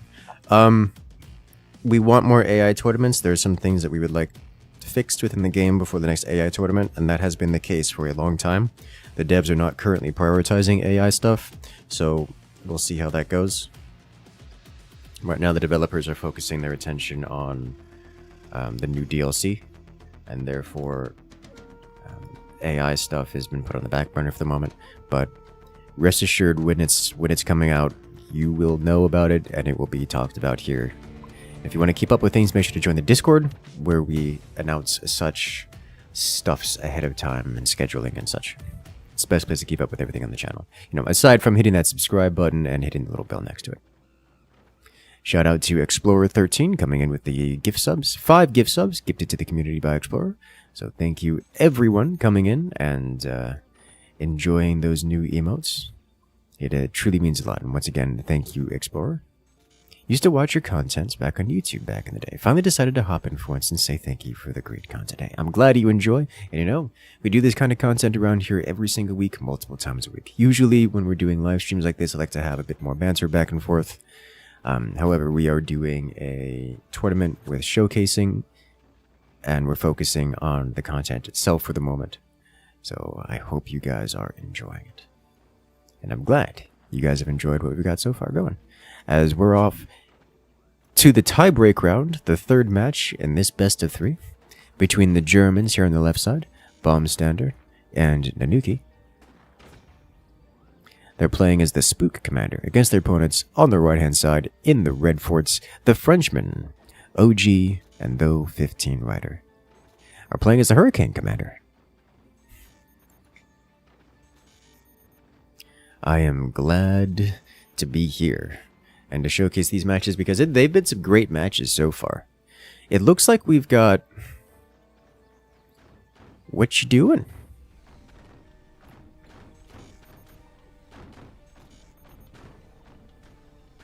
This looks suspiciously like a core swing, but I don't think it's a core swing.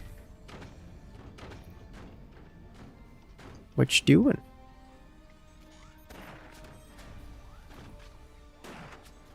How is this not a core swing?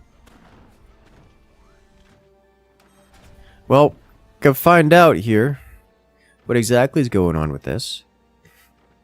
We do have a minigun and a standard sniper and an AP sniper in place for OG down here, who's presumably looking to take advantage of what is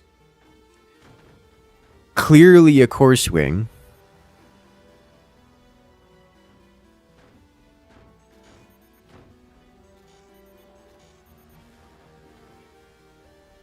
But is... Like, this is just a core swing. Like, what? How is this not a core swing? What is happening?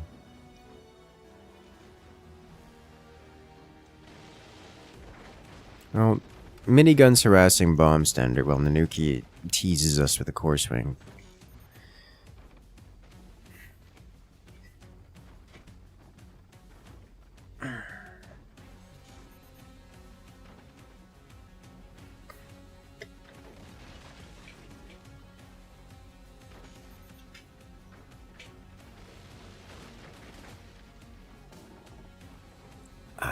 Yes.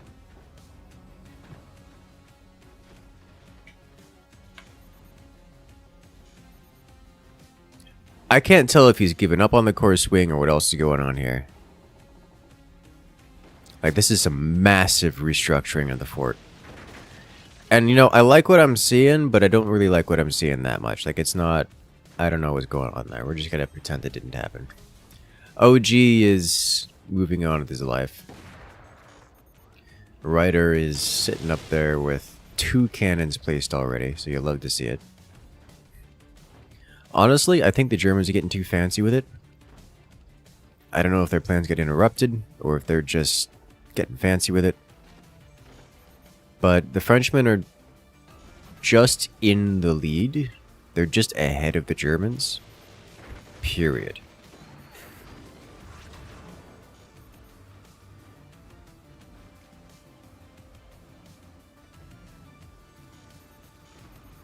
In fact, it's 4:30 on the clock and the first cannon's ready to fire, which is kind of impressive. Of course, being Spook, the Germans know this. Not that you need Spook to know this, but they certainly know it due to Spook. And the first shot is fired at 4:45 on the clock. Bomb Standard just takes it on the chin. And by chin, I mean is the energy shield of his turbine.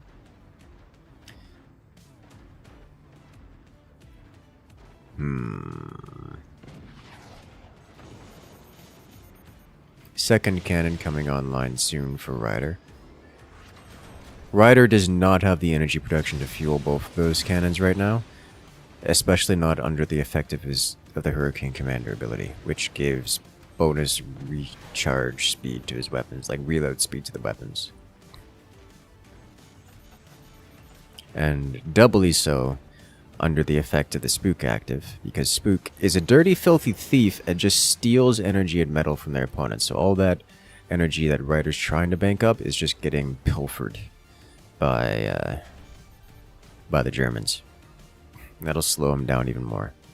So yes, Ryder desperately needs to develop quite a thick block of turbines back there just so he can function.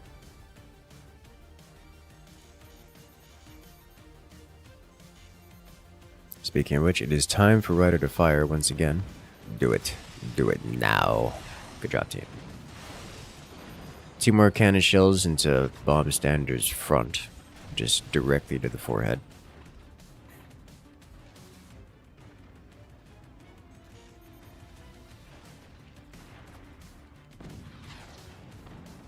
Oh, swing and a miss. Passing clean through... Ooh. Okay.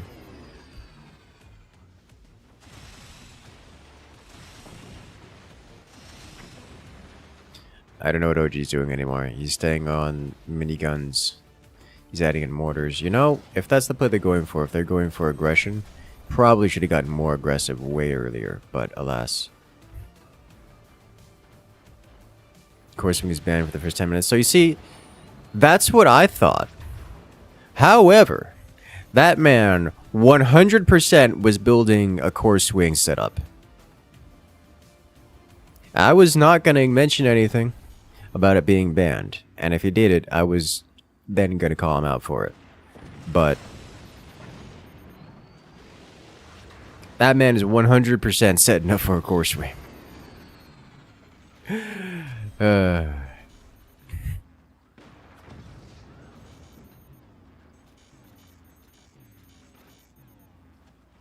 Alright, we're seeing double howitzer from Nanuki here. Which is a terrifying look.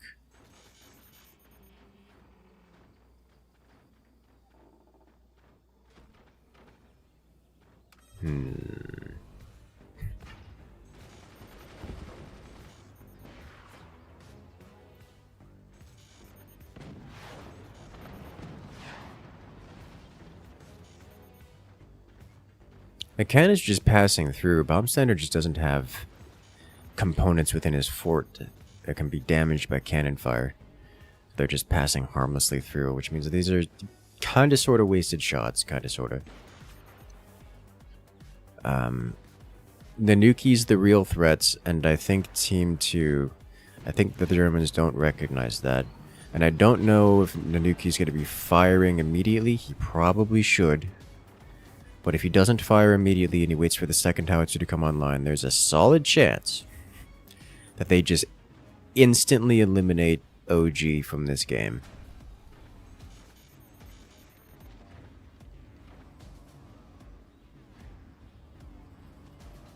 It's going for it. I think they're waiting, which I think is actually the appropriate decision. I'm not truly sure which is better. I would like to see Nanuki wait until both howitzers are ready to go before firing. However, I'm not convinced that is the best play here. Either way, the second howitzer is coming online right now, and with it, the ability to just annihilate OG out of this game. Out of this round and out of the match entirely. Oh, but both howitzers don't line up properly. They don't go through the same hole, and OG's armor is able to take the splash damage, even if only just. That's going to cause an immediate reconstruction of everything. The mortars are instantly sold off, replaced with machine gunners. OG cannot take another hit like that. One, and this time he's got to get it perfect. Much better. And yeah, that did it. Even after the reconstructions, it wasn't enough to survive the howitzers when the howitzer shells are correctly aimed. That's way too much damage dealt. Just way too much damage dealt, and it's not close. OG goes down. The Frenchmen all combine under the forts of what was once only 15 riders. And they do immediately reconnect down to OG's destroyed lands.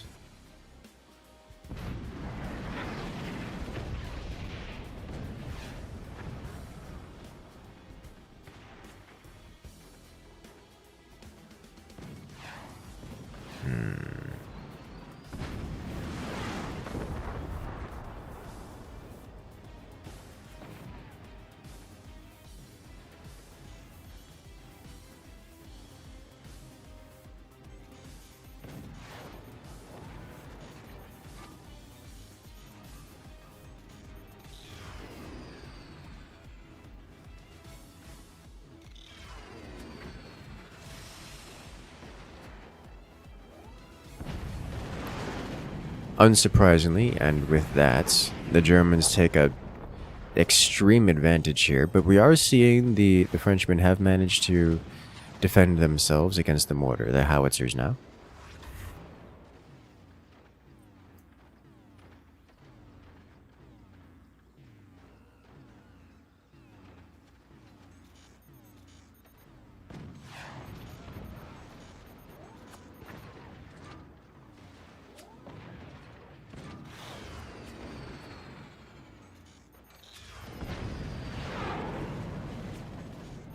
Kaboom.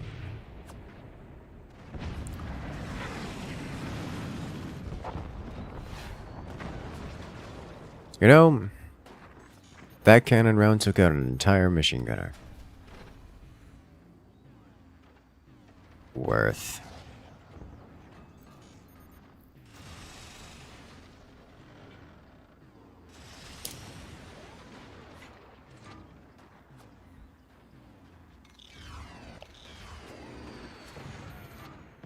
Excellent.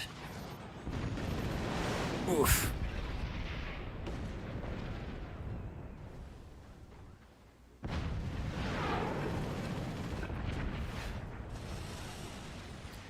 You know, there's a lot of firepower in the Germans' arsenal right now. The Frenchmen are reconstructing, but they are behind economically and in the firepower category. They're only just barely in the firepower category.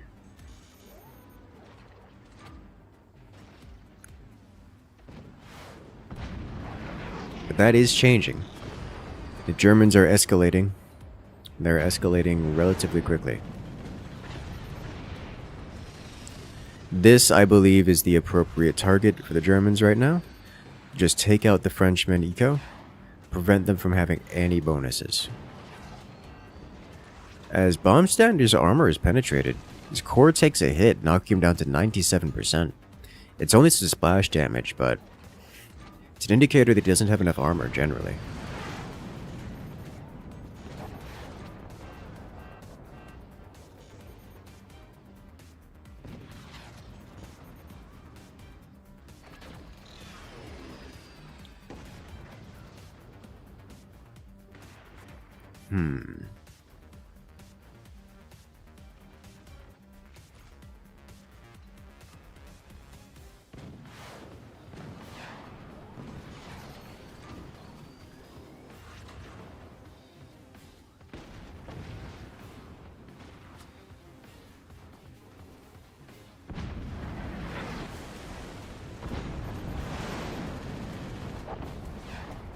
Hurricane machine gunners are so good.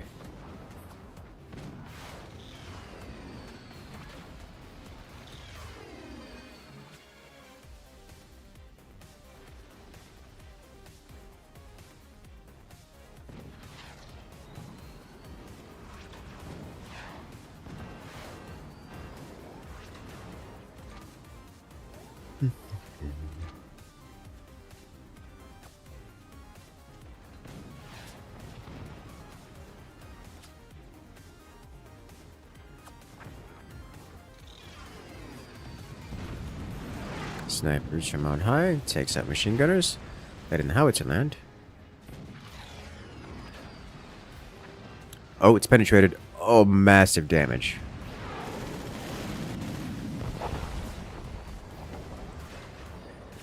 The Frenchmen survived that, but only just barely.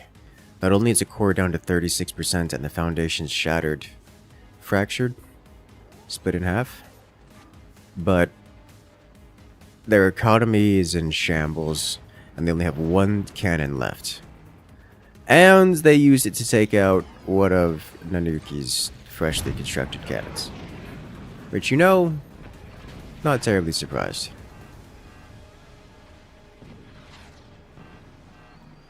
%9 and dropping. The Frenchmen have very little going for them anymore.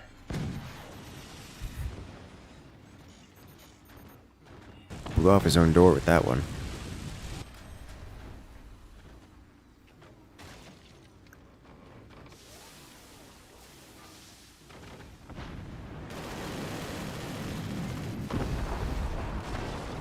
%7, 5%.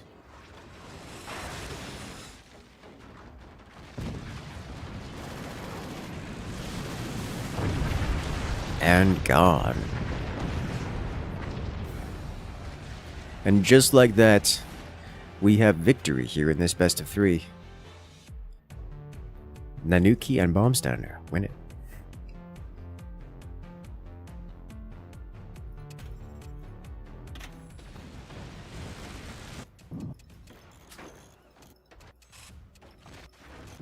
So this moment right here was a lot of damage all at once. Both howitzers hitting the right spot in rapid succession. Look how close he was to having his machine gunners come online and defending against these howitzers. So close, and yet so far away.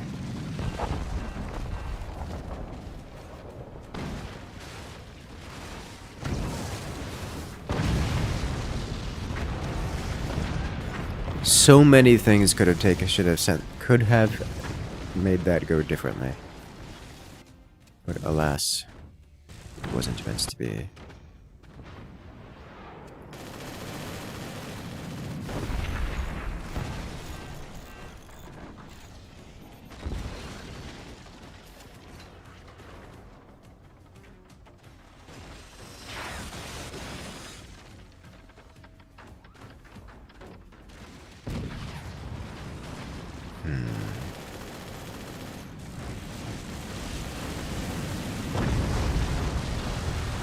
Getting cooked.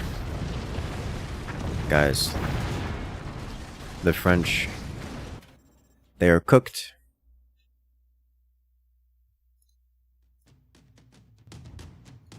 Alrighty then. You know what that means.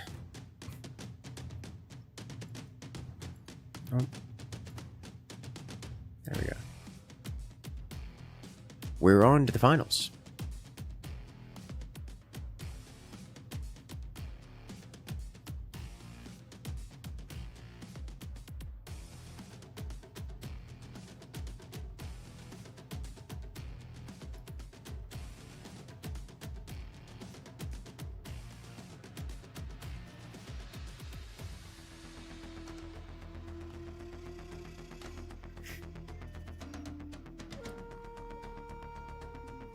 It will be the Germans versus the Russians.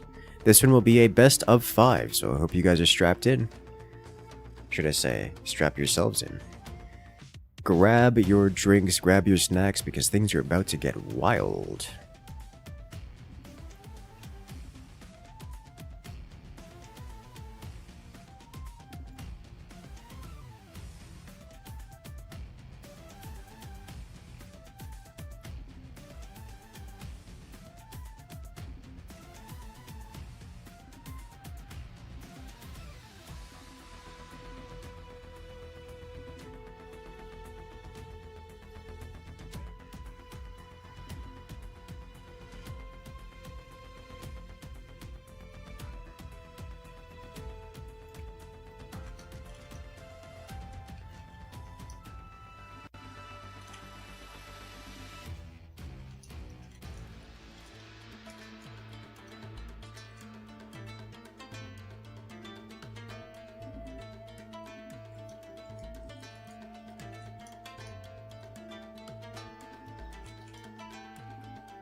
Let us go. I'm going to take this opportunity to stand up and stretch.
If the howitzers would have been 10 seconds later, the full anti-air would have been online and the howitzers would probably have been stopped. Yes. Very. This is why I was mentioning that I liked seeing them delay the howitzer usage. Because while howitzers were an option, they weren't revealed, and more importantly, the opponents, the Frenchmen, hadn't built to defend against them. So revealing the howitzer early would have forced the Frenchmen to immediately respond to them, which would have removed pressure from the Germans and allowed them to do whatever they wanted. However, it would have meant that the alpha strike of the howitzers, or at least the howitzers themselves, would have been less effective generally. So by taking the risk of keeping the howitzers concealed, it meant that the Germans took some pretty nasty and pretty heavy hits that were, you know, close to breaking through and actually did deal core damage, but it also meant that the Frenchmen had not enough time to defend themselves against an incredible amount of firepower. And you saw the success it brought them.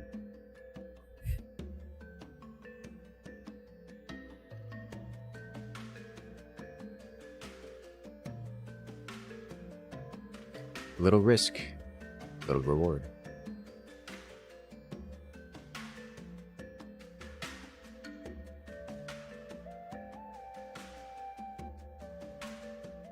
Also, yes, according to Nanuki, he was setting up a core swing setup so that at the 10-minute mark, or past the 10-minute mark, beyond the 10-minute no swing rule, he was going to eject his core to merge bases. It just didn't pan out. And he had to set up the core swing, the core ejection setup early, so that he could, eject his core without causing his entire base to collapse. And setting up the very obvious core swing, caused some reactions from everyone involved. Like, oh my god, he's gonna swing his core. So, let me get a minigun and an AP sniper. And then things progressed from there.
Question from chat. Was this some sort of oversight not having team manners this time? Oversight is not the right word. This tournament is being run entirely by the Spanish community. For once, I am completely hands-off and not participating in that element of it. I am just showcasing. And part of that is a difference in the way of doing things. They don't like to do, at least they aren't putting in that step to put together team banners and all that fun stuff. So while there are some team banners and there are things available for some of the teams, they aren't here for most of them.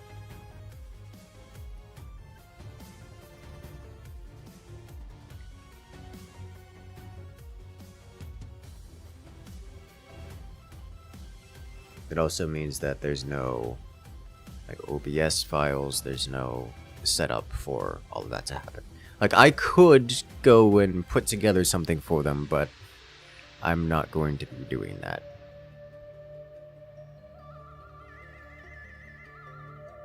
As the players come back time and again for tournaments, when they join the Forts Pro League and all that fun stuff, then I'm sure they will have proper team names with imagery and all the fun stuff to go with it. It is simply, we're not at that level yet, not with this tournament, not with these players.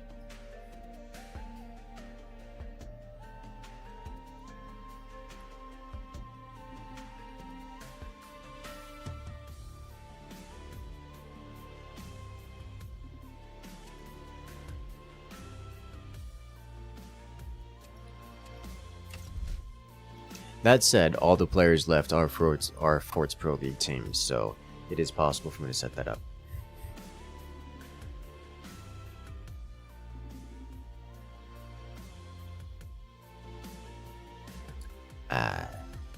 That's just adding an extra layer onto the Forts lobby that I think was not needed right now.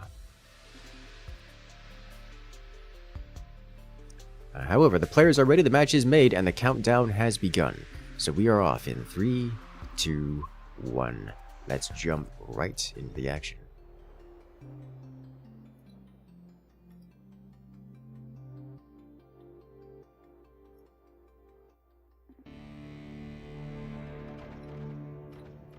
Ladies and gentlemen, we're off to round 1 in this final matchup.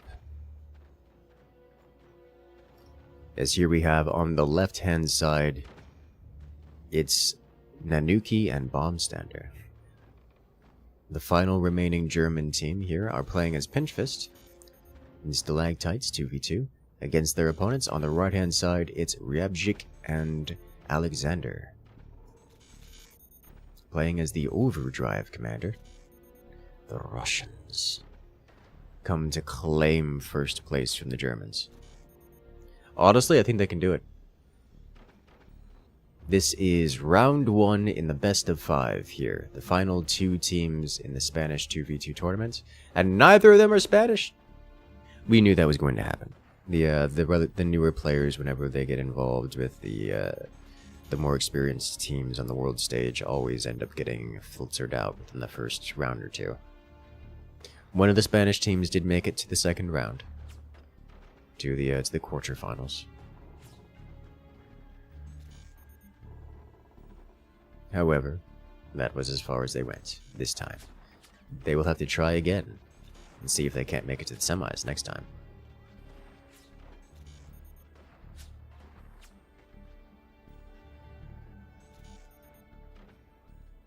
As far as this round goes, I'm not exactly sure what to expect. We do have Pinchfist, which is not exactly a popular commander on this map, but it works just fine.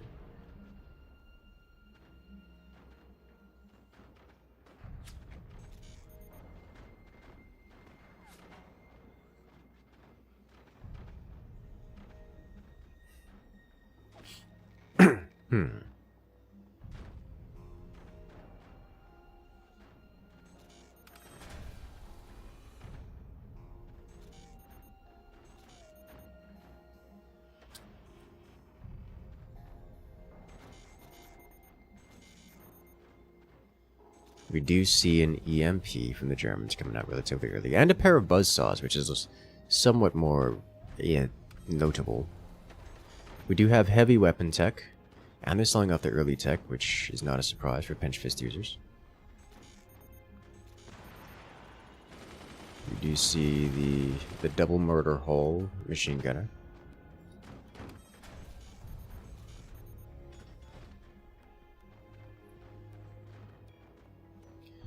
I don't like both of these teams both of these players are visibly defended against the craziness of double buzzsaw. So I don't like they're visibly defended against it. So I'm not sure what the plan is here with those. Beyond they built them hoping that there would be a weakness somewhere along the line, and there isn't.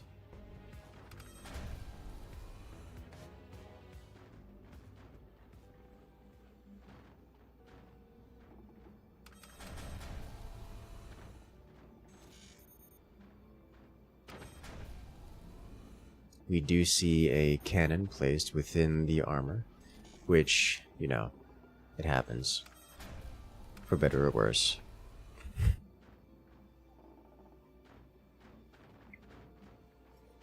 And a second cannon placed within the armor.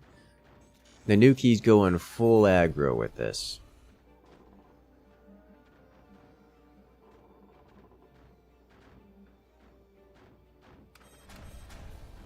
Like removing all of his armor and replacing it with cannons, which is, you know, brave, but it has worked and not worked all at the same time. Usually in alternating fashion.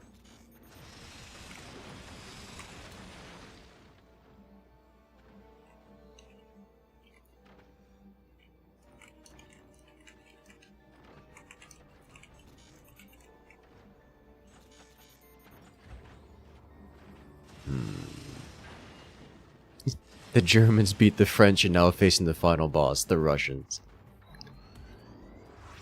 Too real. Too real.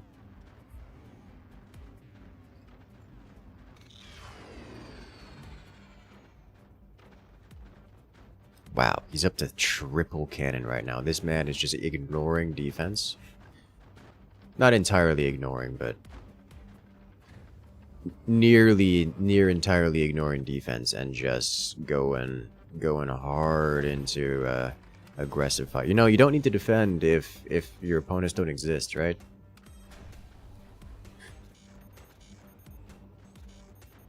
An interesting twist.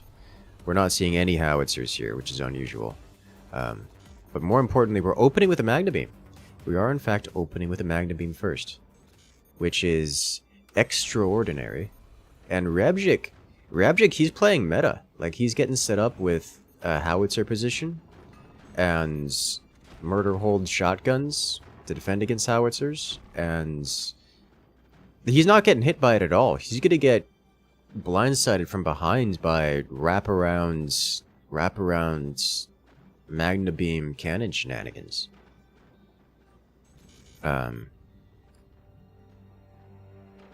Here we go. It begins. Oh! And the timing is off. Oh, that Magna Beam's dead. Brings the core down to 66% along the line. Rabjik almost got the wraparound shotgun shells directly into Bomb Stander's core. That would have been insane. But yeah, there's gonna be another round here. Those cannons are gonna get to send again. There's no Magna Beam this time, but it's gonna be direct fire cannons, and those cannons are gonna do some work. Shotgun removed. Requesting pause. As I believe Nanuki is once again experiencing internet connectivity issues.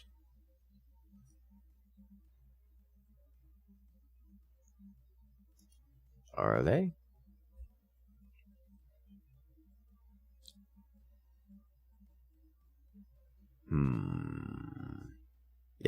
Yep, there he goes. Okay. Unfortunate.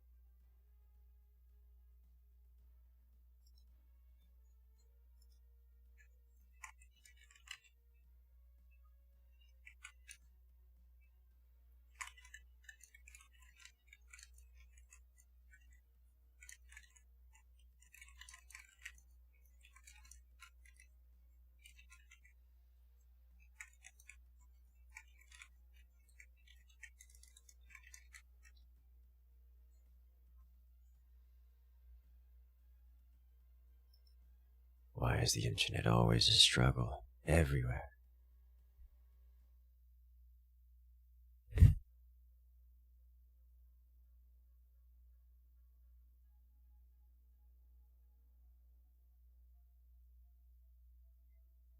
I would like to see that Magna Beam be replaced as quickly as possible. However, I also suspect it won't be much of a worthwhile investment anymore. As you may have noticed, the players are already defended against Magna Beam shenanigans, or mostly defended. Honestly, this is not enough defense to stop Magna Beam. This is much more like it. So Ryabjik here is definitely vulnerable. But he's going to fix it. And it's going to be a problem, and it's going to make it difficult to justify the investment into another Magna Beam. Whereas Alexander has already solved that problem, and frankly, just forcing your opponents into doing this is kind of a big deal. Not only is it expensive to build this kind of thing, but it also disrupts the building pattern and shifts the weight around to a point that like deforms the base meaningfully. So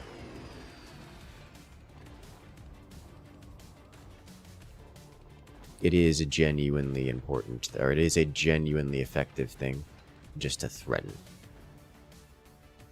The problem for the Germans is they failed to annihilate their opponent immediately, and therefore now have to worry about things like taking hits, which at least one of these players is not ready to do. At all. Even a little bit.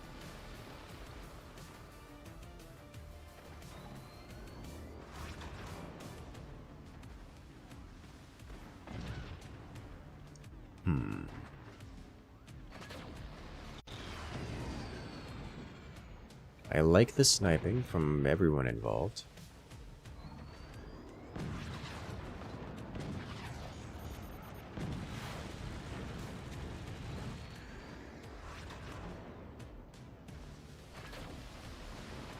However, it is worth noting the Russian howitzers, the first howitzer has come online.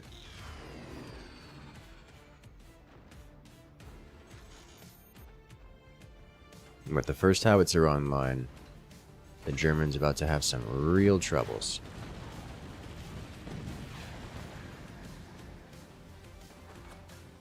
I will say this. Rebjik's sniping has been an absolute terror. Oh. Death by door snipe. The Nuki falls. This is what I was talking about. You can't take a hit, can't even take a single fire beam to the face. It just broke him. And he's gone. And now Rebjik's howitzers only have one target. And, oh boy. Is it gonna deal some real damage. Classic pinch fist. Ignoring the concepts of armor for the purposes of getting weapons out faster and doing more damage. Who could have seen that coming?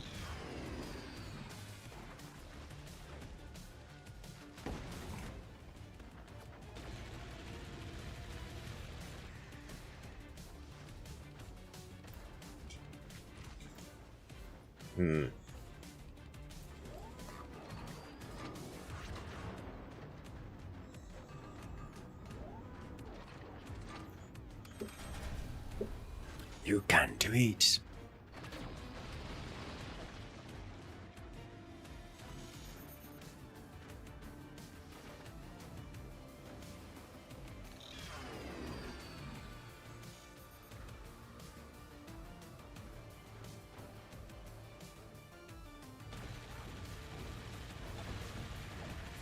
The fire beams are over penetrating the Germans right now.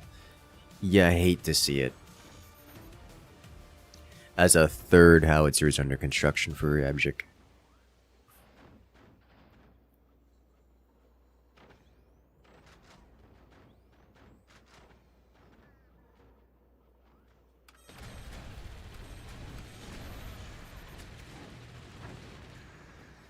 Everything burns.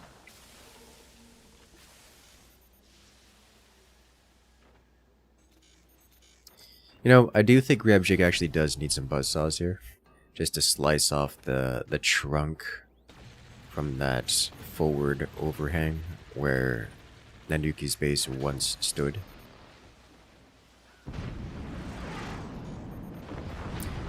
Because otherwise he has to use howitzers to do it.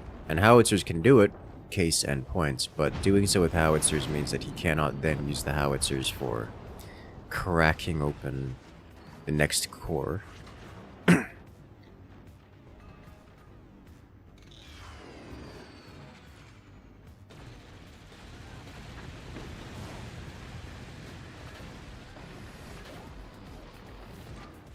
More door snipage.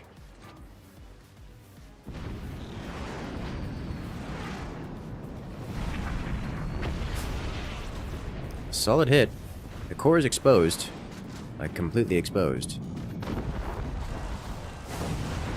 And the shotgun finishes it. Nice. The Russians win that one in what was a tense battle, but a quickly one-sided collapse on the Germans' front.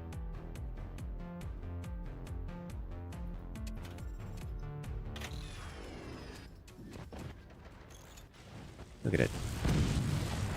Just the defenses aren't there. The fire beam.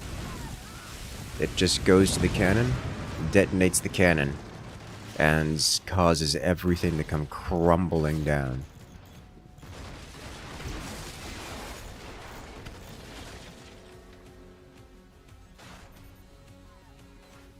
Just snaps off.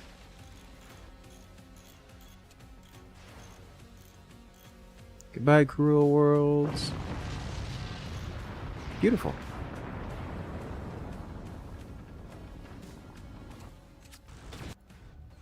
And despite it all, incendiary shotgun is what finishes it. Just see the shotgun come through and finish it off. It's perfect. Alright. We are going to set up for the next round.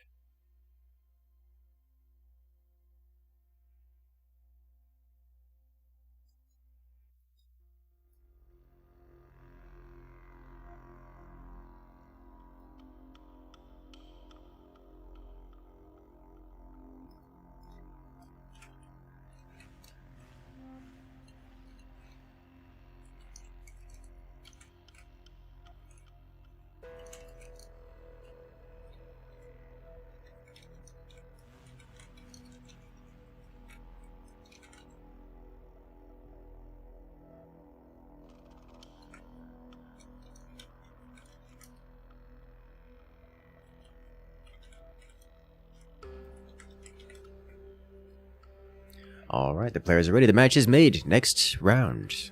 Round 2 in this best of 5 will be on caverns.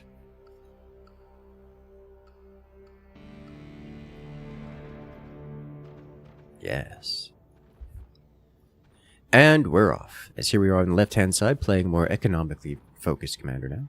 The Germans, Nanuki and Baumstander, are playing as the architect commander. On the right-hand side, the Russians are once again playing as the overdraft commander, where we have Alexander in the top fort and Ryabjik in the bottom fort.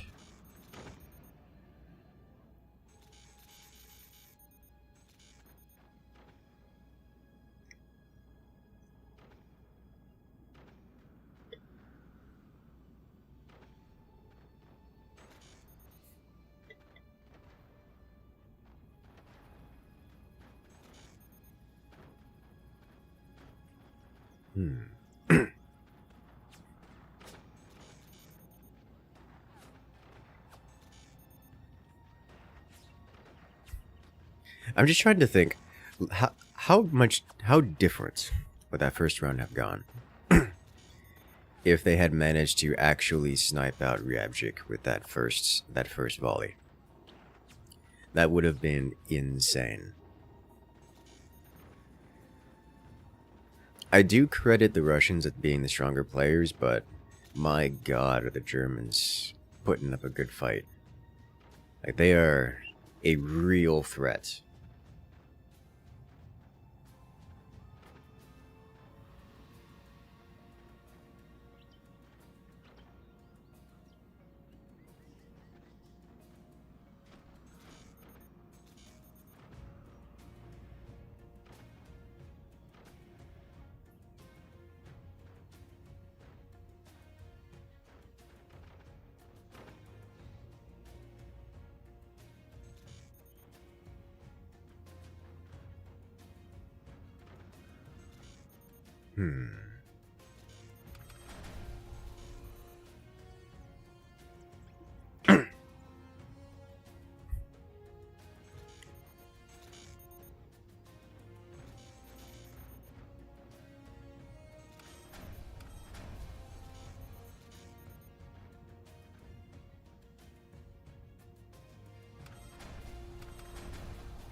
We do see an early investment into upgrades from everyone, which is not a surprise.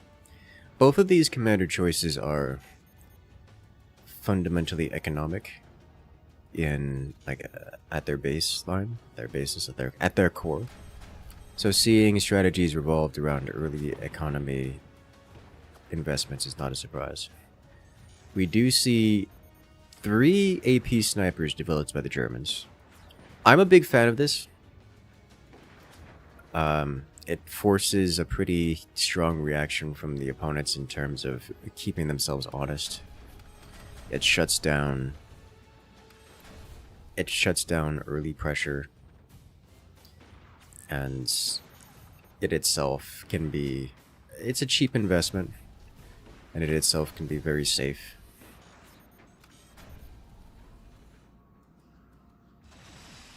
Unlike something like the EMP, which is a cheap investment, it defeats the things that in turn defeat it, and requires more of an investment to deter. And so the EMP, a standard sniper somewhere anywhere, is enough to shut down the random early game EMP. But a random sniper somewhere anywhere does not defeat an AP sniper. Depending on the situation, the AP sniper has an advantage against it, so it does actually just require more of an investment to handle. This I also like, but mostly because it's horrible to experience and fun to watch people suffer. Just the random early game shotguns. Because shotguns are great at destroying anything exposed, such as, but not limited to, a turbine block raising above the horizon.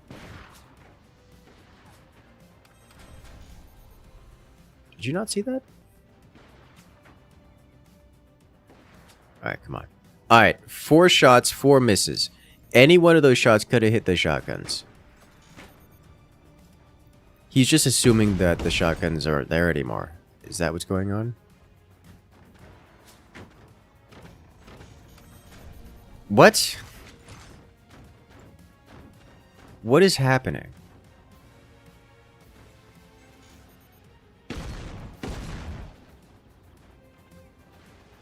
Why are these allowed to exist? There's multiple AP snipers up here that have line of sight directly. They're not defended. They're not. You know they're there. You know they're not defended. Why are you like... It hurts my soul. Okay.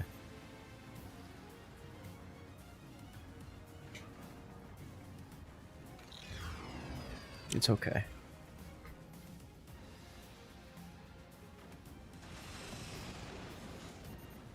It's fine. Rabjik actually kind of buckling under the weight here. He's got stability tech, like he's fine, he should be fine. But he is quite leaned. Alexander going with laser technology up top. Rabjik opening double howitzer. Oh my, that's a different. Typically you see one howitzer with like a cannon follow-up. This is just double howitzer, which is terrifying but also fascinating. On the other side, we see, I'm going to describe as more sane builds. Nanuki gun is not sane. It is no longer sane. Nanuki going double howitzer, but replacing his defenses with double howitzer. As opposed to Ryabjik, by comparison, who has a separate weapons platform and fully operational defenses in front of his core. Up here, Bombstand is going triple plasma, which I love. We've talked about triple plasma before. It's almost as good as quadruple plasma, and it's very close to quadruple plasma. And if he can get quadruple plasma, I think Alexander just explodes, and that's the end of that story. Alexander, on the other hand, is going fire beam, plasma beam, has already fired his plasma once, and is playing extra defensively, complete with developing defenses around the core, just in case the Germans decide to bring out the Magna Beam. Surprise Magna Beam.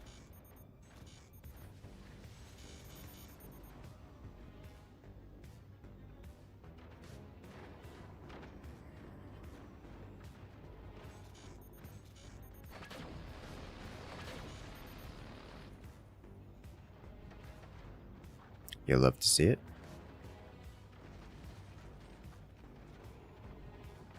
Another energy shield place. Alexander is just like full defending with energy shields.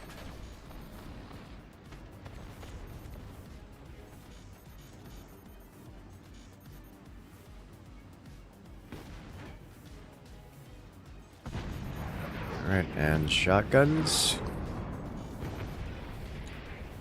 Holds the line. Ryabjik almost gets his core sniped by a high angle laser.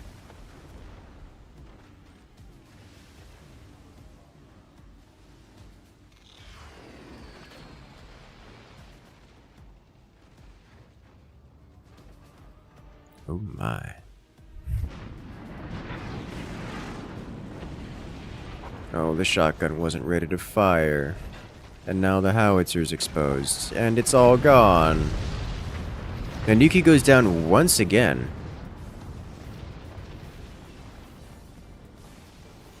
The relatively unarmored howitzer explodes and was inside its foundations, therefore explodes and takes the rest of the fort with it.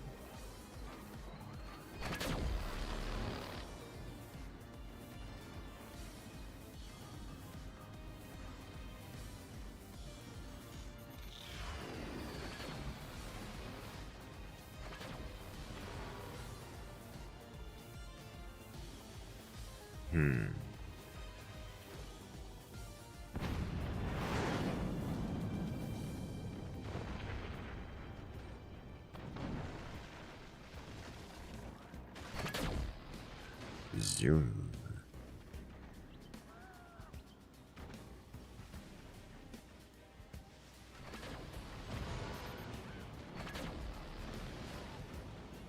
Door snipe. Plasma goes down.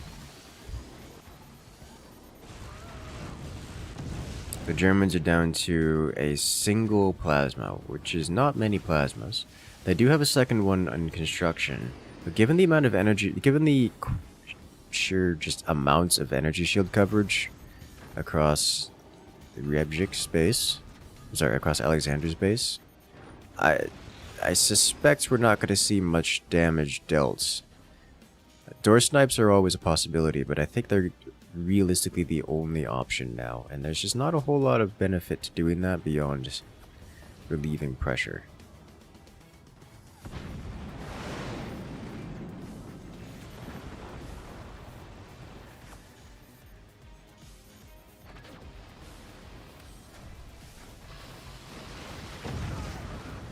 Oof.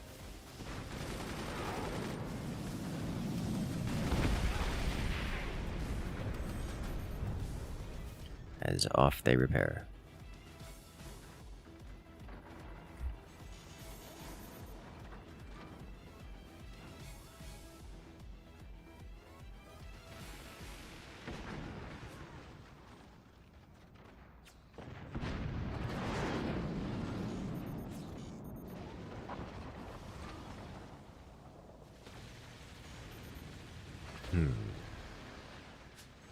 They're cutting deep. The Russians are cutting deep. The lasers are just... Oh, is that it? Oh my god, the core got touched. But didn't... The core got touched, but the wobble was too high. And it didn't focus the damage onto the core. And instead splashed it across the rest of the base. The German core down to 60%.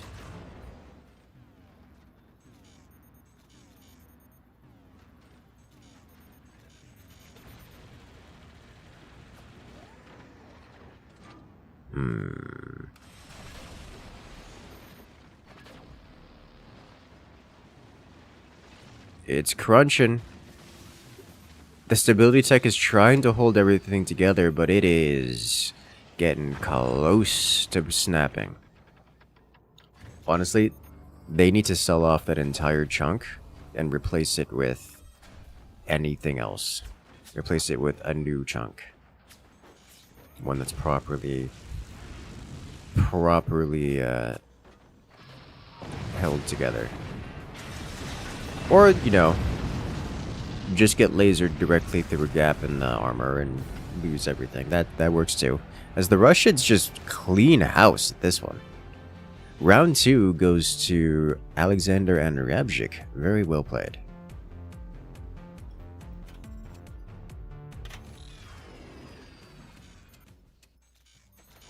As we get to see this atrocity happen again.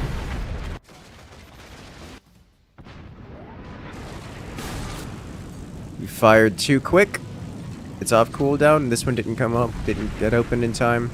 But look, there's a single door between this howitzer and destruction. And, well, there's nothing stopping it now. After that impact.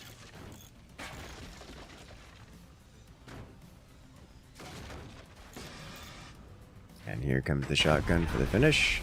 And everything breaks.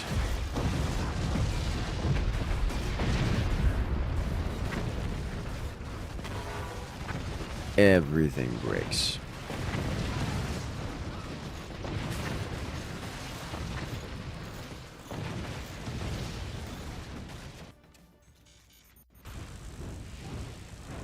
Look at this hole. There's literally nothing here.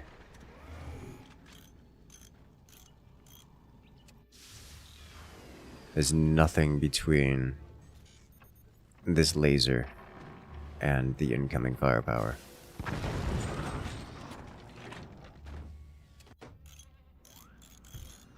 I don't know if the Russians know that, but I think they're just kind of firing at targets because they can, because it's the right thing to do.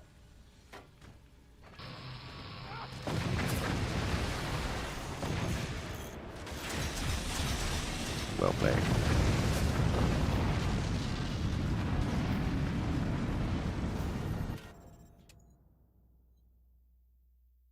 And that, ladies and gentlemen, is how you win 2 rounds in this best of 5.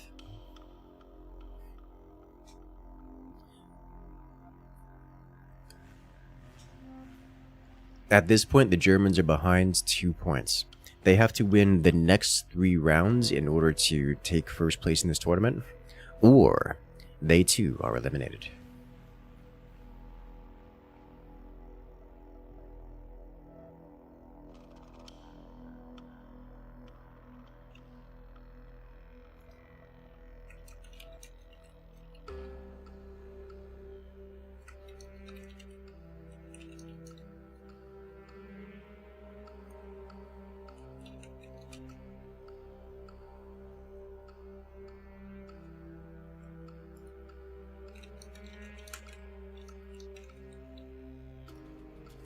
Ladies and gentlemen, we're off to round 3 in this best of 5.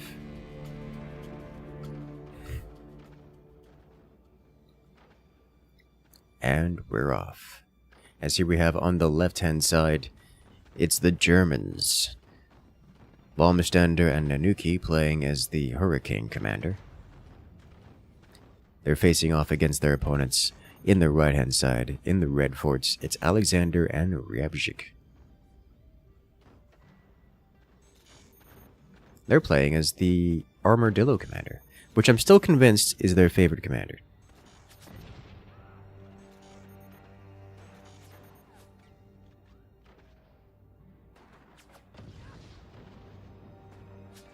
I like the psychological damage.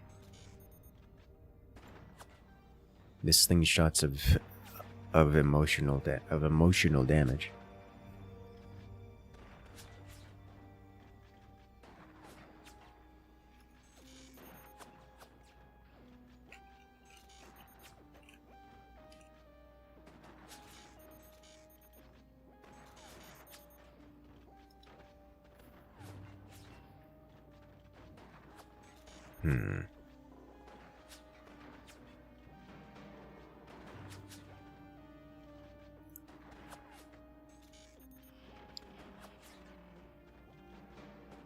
What are your plans here?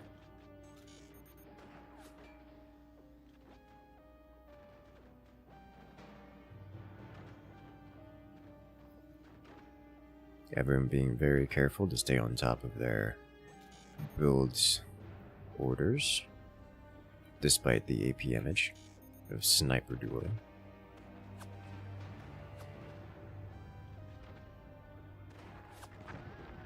Oof. Ryabzik loses his sniper in the duel. Then Yuki comes out on top of that exchange.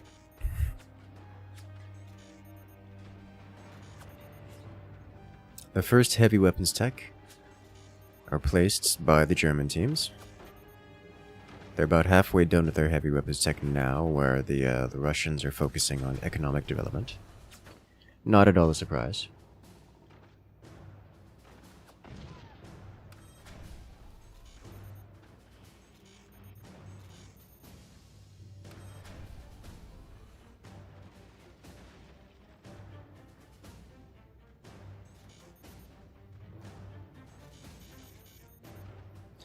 What is more surprising to me is that we're not seeing an upgrade center at all from the Germans, which means this is shaping up to be an all-in style strategy. Are we gonna see howitzers? We're gonna see a howitzer build. So it's howitzers from Nanuki and plasmas from Bombstander.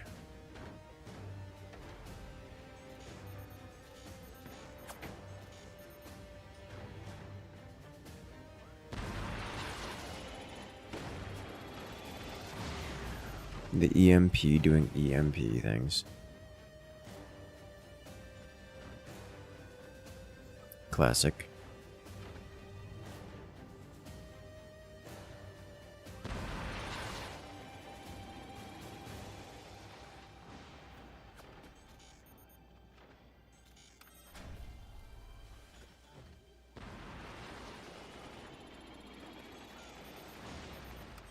A beautiful save by that machine gunner.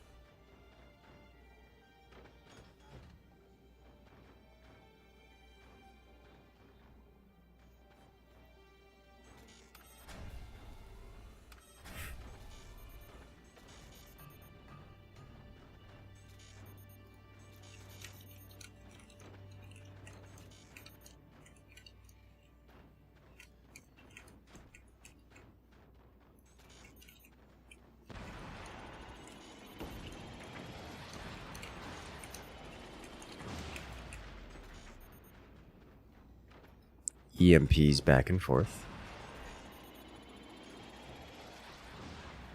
Oh, and it shuts down the... It shuts down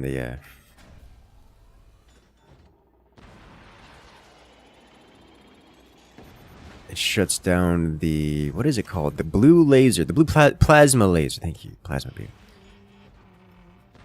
Alright, so we are actually just going to see some... Oh, a huge hit! Rebjik not prepared for the Canada Clock laser beam. Just takes a massive impact through his anti-air murder hole.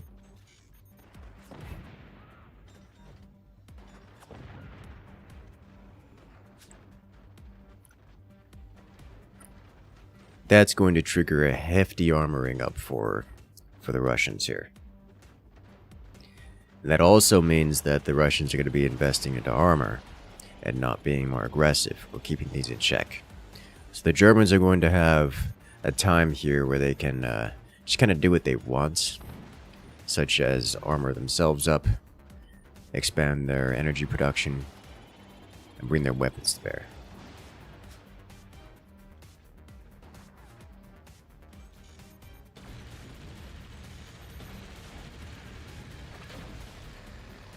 A swing and a miss. What could have been an absolutely devastating strike into Rebjik's eco is instead deflected by the terrain.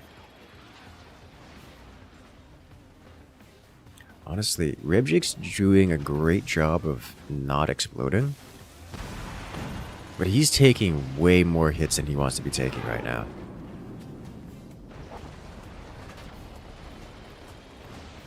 Oh, that was close.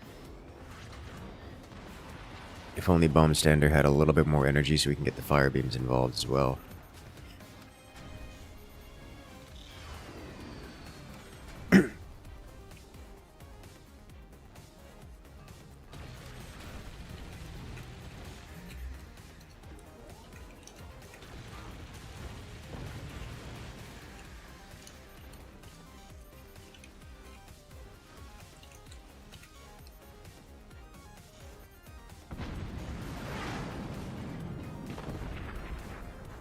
A beautiful shotgun from Alexander.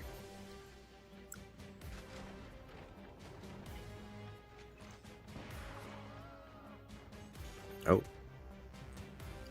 Turbine block? Yes.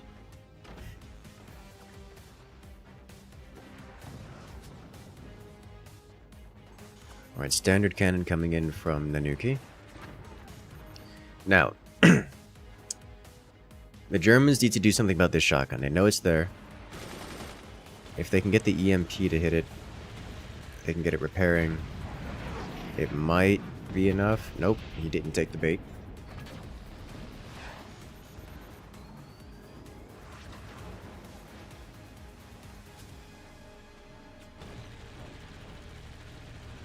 Which is very good on Alexander for not taking the bait on the repair.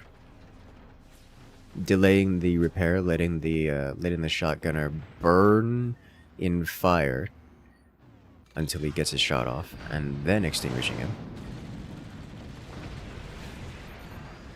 A huge hit, and he's down! That's just way too much focus fire. Rebjik falls. Now, this is something worth noting, something I'm going to mention again. This is another matchup where it's a heavy economy commander here on the right-hand side against an aggressive commander, a Hurricane, on the German side. So the Germans do actually need to get real damage done. If they don't get real damage done, then the Russians will eventually just outscale. But what does real damage look like? Well, removing an entire core is a pretty good example of getting real damage done. The entire fort has been destroyed with the exception of the remaining mines. Those did survive this time. And it is, in my opinion, the correct decision to remove the mines before attempting to do anything else. The reason for that is twofold. One, the remaining base has layers of armor that must first be stripped before the internals and the juicy good bits can be smashed.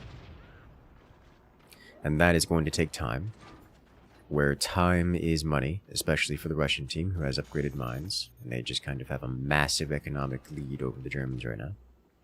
And second, there's simply no time like right now where the mines will be vulnerable. So yes, the Germans can fire upon the Russians here and potentially strip away armor and break something important. But you're not going to get many more important bits than destroying the economy. So, please, these are relatively undefended. Make them disappear while you still can. At least, that's my opinion on the matter. I am not always correct, and there is certainly merit in going directly toward the next core.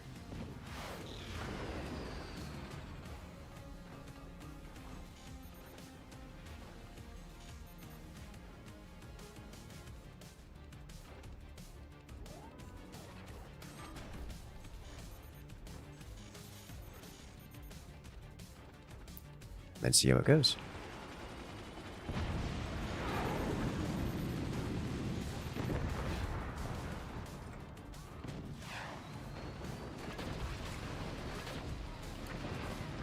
Massive damage. Huge door snipe. Bomb standard down to 71%, and his fort is barely hanging on after that hit. That was close. Alright. He's just choosing to eject his core, so he doesn't have to worry about that anymore.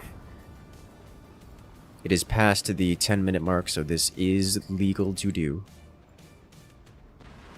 Honestly, it's probably the best call.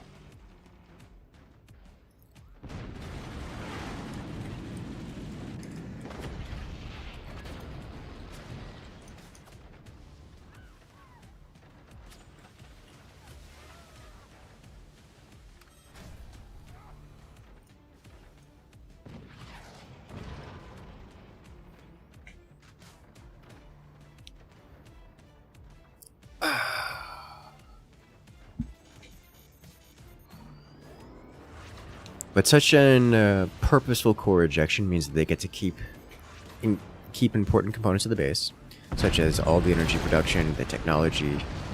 Oh no.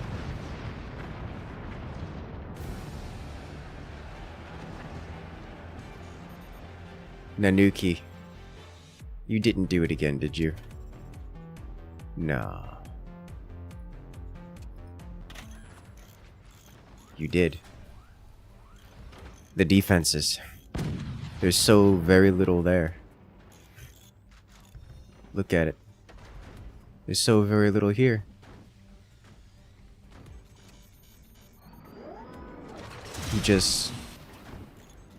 He opens the door. And that's it. It goes clean through and annihilates the core. This is what you get for rejecting your own core. You get defeat from the jaws of victory. This is also what you get for not destroying this when you had the opportunity. Why are you like this? You had a perfectly good opportunity to destroy all of this right here.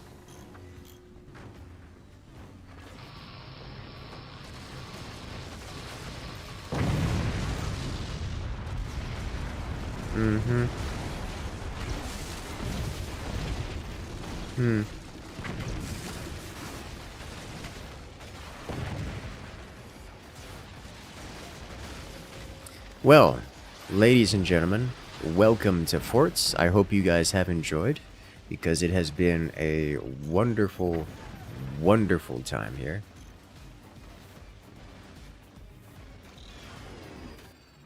As the Russians win it 3-0.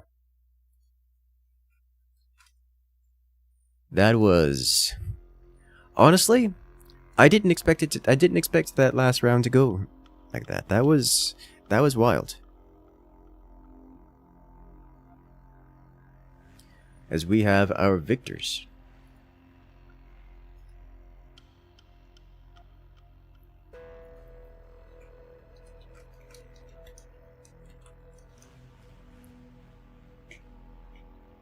The Russians win the Spanish 2v2 competition. Well, if you guys like this kind of content and you want to see more, make sure to hit that follow button, hit that subscribe button, because we've got more content like this coming out every single week, multiple times a week. And the best place to catch up with everything is on the Discord, link in the description below. Once again, shout outs to everyone, and Ephemeral especially, for putting everything together. Make sure to check him out on Twitch, as he's currently live on Twitch, showcasing these very same games, as we will be winding it down here. It's been a great time. Oh, Lord have mercy. Alright, ladies and gentlemen, I do have to sign out here. I've got some things to take care of at the moment.